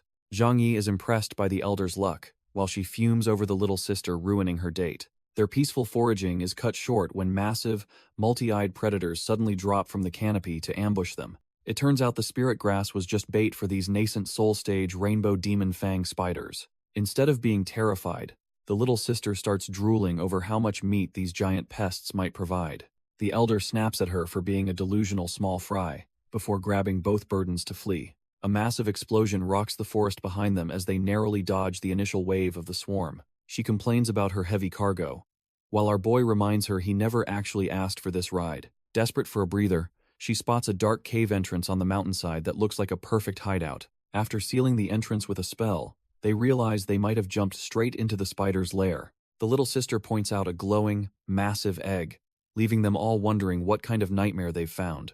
Zhang Yi realizes this isn't some trash-tier spider egg, but a treasure brimming with massive spiritual energy. Luoyan is already drooling and wants to roast it, much to the annoyance of the others. Our boy explains that true geniuses always stumble upon legendary opportunities during desperate times like these. He starts acting like a total narcissistic maniac, claiming his divine physique practically guarantees top-tier loot. He jokingly suggests Senior Qinglian should sit on it, but she counters with a much more provocative proposal. Getting fed up, Luoyan snatches the egg herself, though Zhang Yi has a seriously bad feeling about this. Turns out her idea of incubation is just sticking the poor thing directly over a roaring campfire. Suddenly, the shell begins to crack under the heat, as something inside finally decides to wake up. A blinding light erupts from the shell, leaving the group stunned while Luoyan mourns her lost meal. A tiny, adorable dragon emerges from the flames and immediately starts calling the little sister its mother. Zhang Yi wonders if this winged creature is the legendary Ying Long, while Luoyan still sees a snack.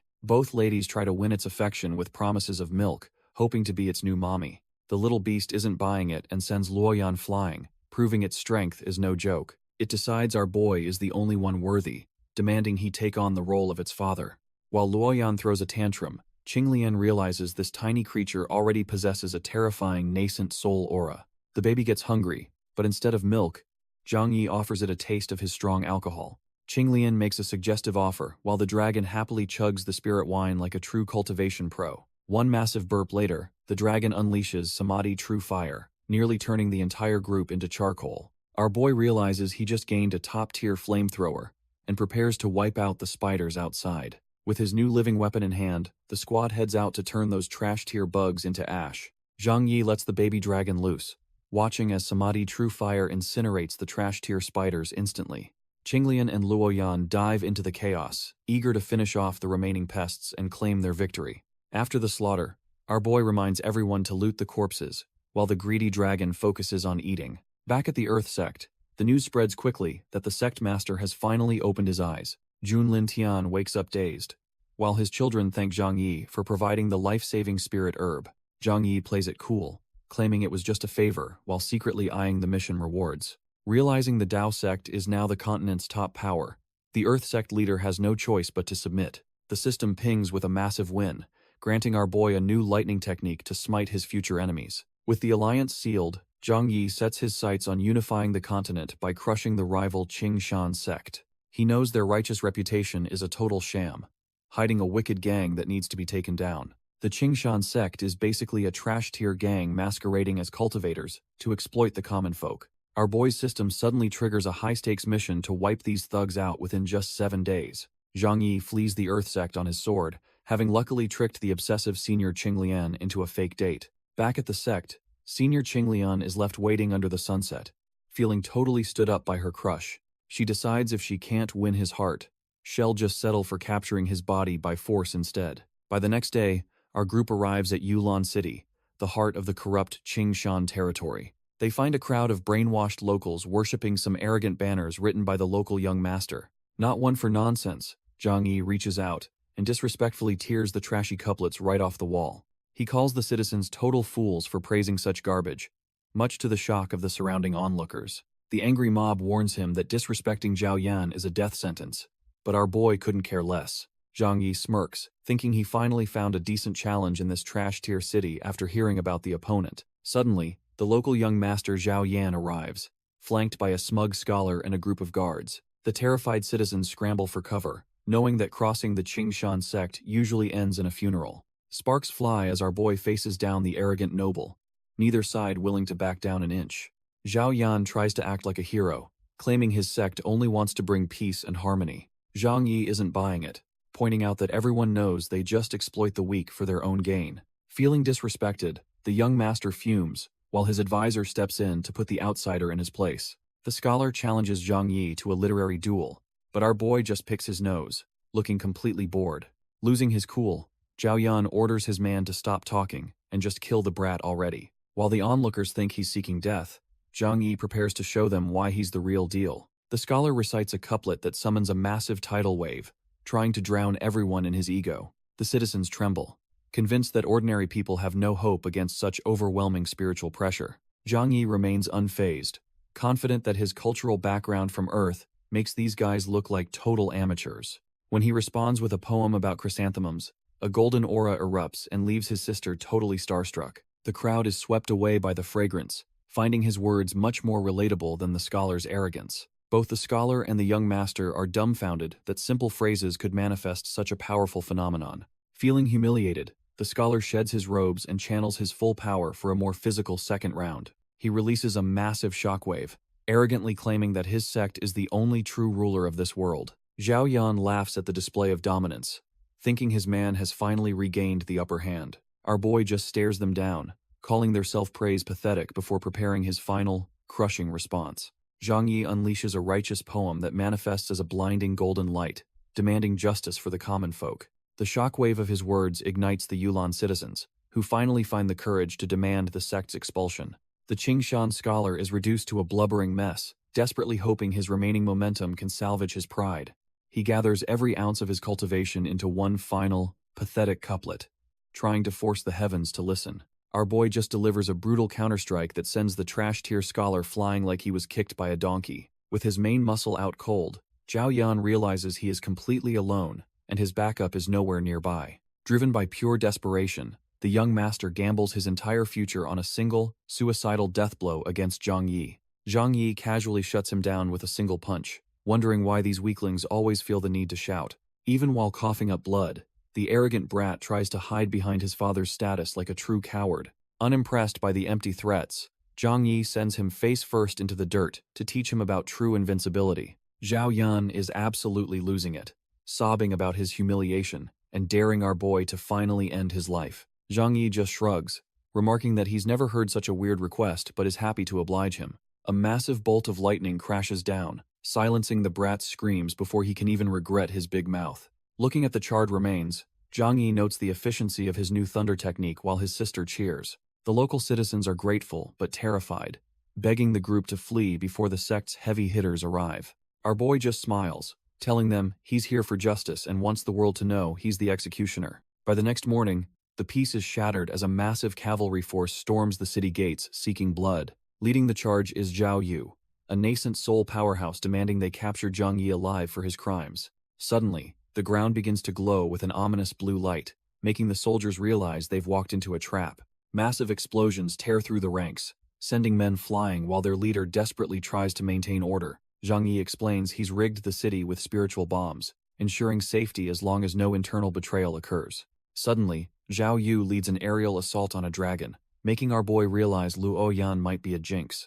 Zhang Yi draws his blade, deciding to conserve energy by sticking to swordplay instead of his taxing thunder techniques. Zhao Yu isn't playing around, unleashing a massive beast-like strike that tears through the sky toward them. Our boy just smirks, wondering why these trash-tier villains always feel the need to shout their move names. He counters with his own poetic sword art, summoning a massive golden rock that radiates pure, immortal energy. Zhao Yu is completely dumbfounded, insulting the legendary bird by calling it a mere chicken, which visibly irritates Zhang Yi. The divine sword Qi slams into the enemy mount, sending the massive beast spiraling toward the ground.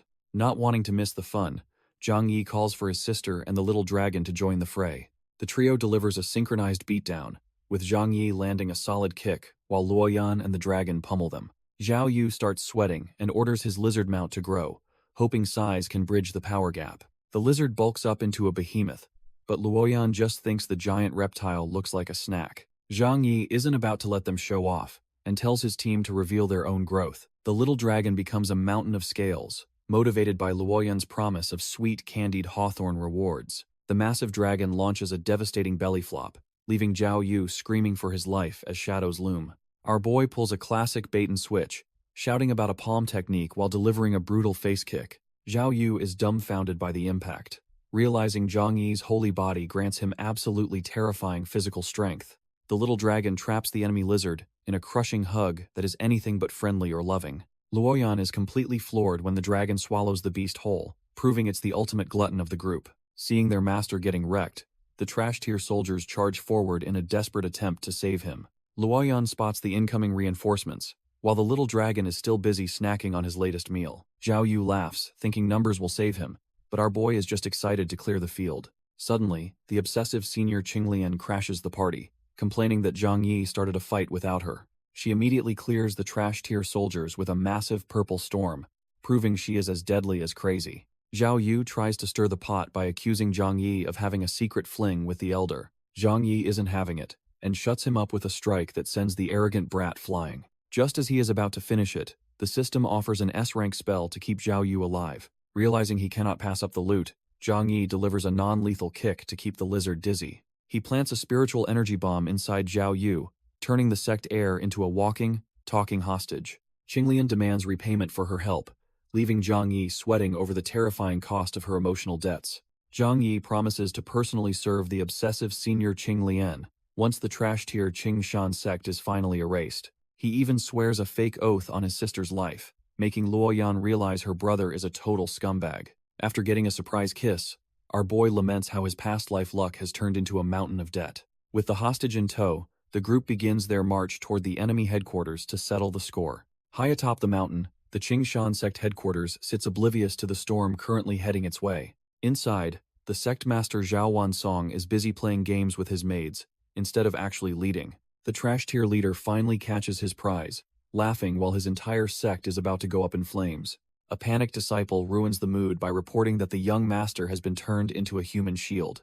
Wansong starts crying crocodile tears for his son, while still refusing to let go of his terrified maidservant. Enraged by the interruption, the hypocritical master kicks his own disciple away for not understanding his profound grief. Zhao Wansong takes his frustration out on a disciple, swearing he won't let our boy off easily. The squad finally arrives at the gate square, making a grand entrance that puts the whole sect on edge. Zhang Yi holds a blade to the hostage's throat, mockingly asking how the master plans to repay his kindness. Seeing senior Qinglian by his side, the trash-tier master realizes a direct fight would be a total suicide mission. He quickly tosses over a heavy bag of loot, hoping to buy some time against the overwhelming pressure. Our boy is pleased with the haul of stolen treasures, deciding to keep them as a personal victory stash.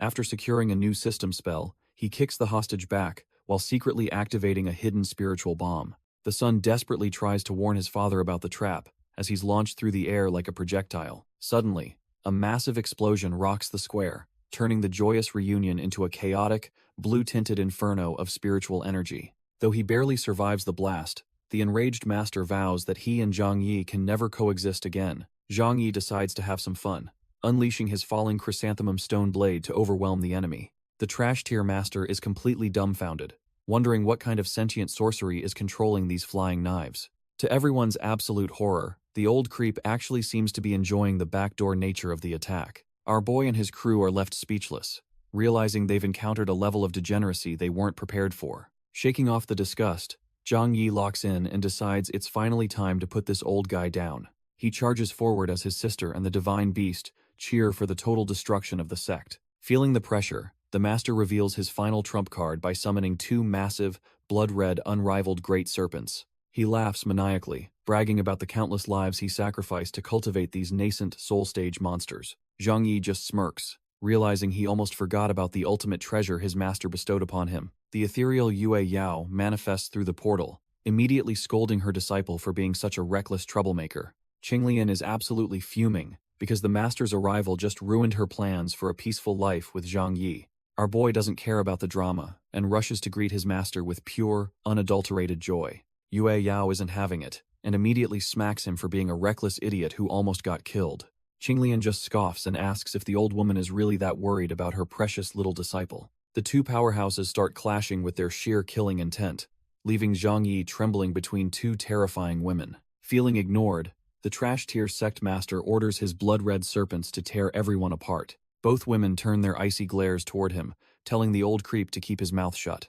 With a single casual strike, the massive serpents are shredded into pieces, leaving the sect master completely dumbfounded. Yue Yao raises her blade and declares that the malignant tumor known as the Qingshan sect ends today. The old man can only scream in terror as her overwhelming aura pins him down like a helpless insect. Yue Yao decides the Qingshan sect is trash tier and unleashes a strike to end their pathetic existence. The sect master can't even react before he's turned into a bloody mess by her overwhelming spiritual pressure. Our boy is completely dumbfounded, realizing just how massive the gap is between a true master and an ant. While the boss falls, Bai Zhe and Luo Yan handle the cleanup by turning the remaining disciples into toasted snacks. Zhang Yi's system pings with a massive windfall, rewarding him with new spells for finally cleaning up this mess. Yue Yao explains that only by unifying the continent can they stop these bottom-feeder sects from rising again. Suddenly, Qinglian interrupts, calling out the master's noble plan as nothing more than a blatant play for total dominance. The atmosphere gets heavy, as Yue Yao admits she's perfectly fine with her sect being the one and only ruler. Qinglian offers a spicy deal, suggesting the master gets the world while she gets to keep our boy instead. Yue Yao just sighs at her old rival's obsession, reminding her of their petty squabbles from hundreds of years ago. Yue Yao snaps at her rival, warning the old woman to stop interfering with her precious disciple's heart. To settle the score, the master puts our boy on the spot, demanding to know his true feelings. Suddenly, the system triggers a death trap mission, forcing him to confess or face a permanent, stony lower body. With the clock ticking down, Zhang Yi panics, knowing this confession is basically a one-way ticket to the afterlife. Pushed to the brink, he finally blurts out that he likes her, leaving both women absolutely dumbfounded. Qinglian is over the moon with joy, while Yue Yao stands there frozen, unable to believe her ears. Though the mission is cleared, our boy weeps inside, certain his master is going to end him for this. The obsessed elder is already dreaming of a happy marriage, imagining a future full of domestic bliss and children. She leans in close with a sparkle in her eyes, begging him to repeat those sweet words again. But Zhang Yi drops a bombshell, clarifying that while he likes her, his love belongs solely to his master. Yue Yao snaps at our boy, accusing him of losing his path and becoming nothing more than a playboy. She turns her fury toward the elder, demanding she stop interfering with his cultivation like a seductive witch. Heartbroken and tearful, Qinglian fires back, calling her a cold woman who doesn't understand the meaning of love.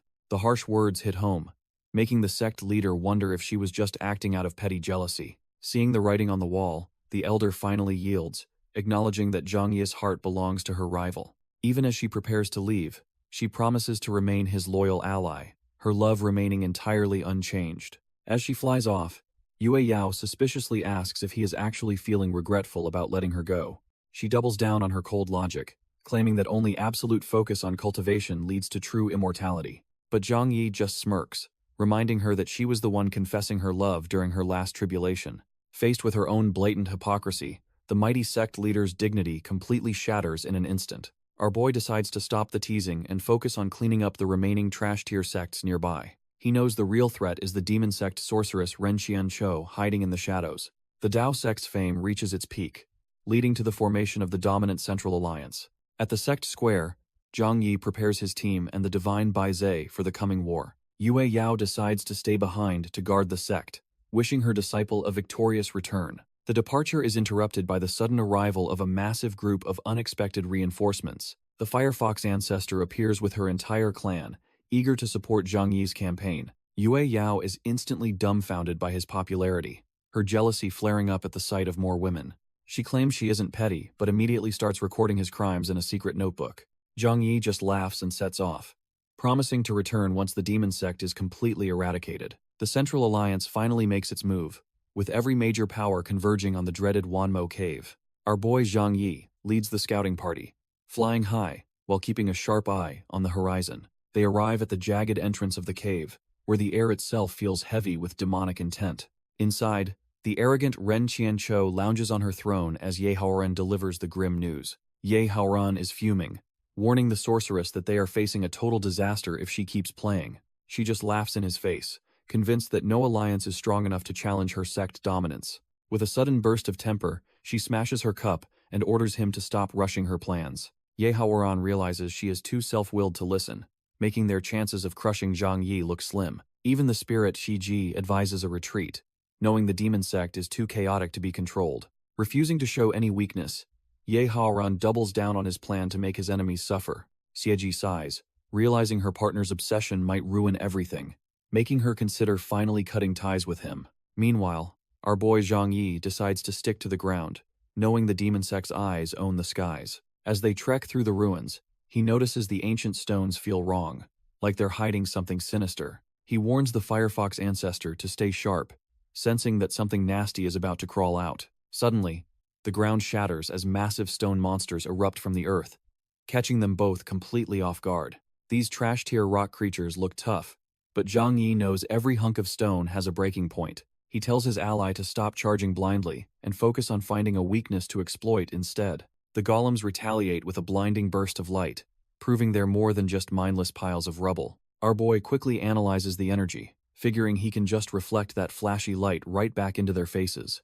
Zhang Yi realizes they are burning daylight and decides to finally unleash his counter-strike technique to end this. He stands his ground as the beam hits, expertly reflecting the golem's own massive energy right back at it. The reflected blast connects with a heavy crunch, instantly shattering the trash-tier rock monster into a pile of rubble. The Firefox ancestor is totally starstruck by the display, but our boy just plays it cool as usual. Their victory is short-lived as the stones begin to glow with a haunting blue light and start pulling together. The duo stands dumbfounded as the golem fully reforms, proving that brute force alone won't put this thing down. Suddenly, the system chimes in with a new quest, warning Zhang Yi that he's just wasting mana on puppets. He quickly grabs his ally and leaps away, explaining that they need to find the master pulling the strings. Hidden nearby, a mysterious summoner watches in shock, wondering how our boy managed to sniff out his hidden flaw. Shisen is sweating bullets, desperately trying to convince himself that our boy is just bluffing to hide fear. Zhang Yi and the Firefox ancestor start lobbing incendiary spirit bombs to flush out whoever is hiding nearby. The explosions rattle the cowardly guard, who feels like these two are just trying to get under his skin. With only one wall left standing, our boy decides it's time to go all in with a massive final blast. Realizing he's cornered, the desperate guard finally pulls out his trump card and begins a massive summoning ritual. A colossal guardian giant emerges from the dust, proving the guard is willing to go all out to survive. The system chimes in with a quest completion, rewarding Zhang Yi for successfully baiting the hidden enemy into appearing. Shisen stands tall on his golem, swearing that nobody gets past him into the cave without a fight. Zhang Yi just smirks, calling him a loyal dog, before deciding to test his brand new skill on this giant. Zhang Yi draws his blade, unleashing a spiritual tornado that puts the enemy's trash-tier summon to shame. Shisen is completely dumbfounded, realizing he is witnessing the true, terrifying power of the supreme holy body. Even as his giant crumbles, the guard desperately claims his creation is immortal and will reform instantly. Our boy just laughs at the guy's naivety before activating a debuff skill to shut him down. The purple curse hits hard, leaving the masked guard screaming in terror as his magic completely fails him. Chen Xiaoqui jumps in to finish the job, pinning the helpless guard down with her fox energy. With a blade at his throat, the coward starts singing like a bird about the local demon sect strongholds. After getting the location of a nearby black market, Zhang Yi coldly orders his companion to end the trash. He smirks, noting that while he promised not to kill the man, he never said his friends wouldn't.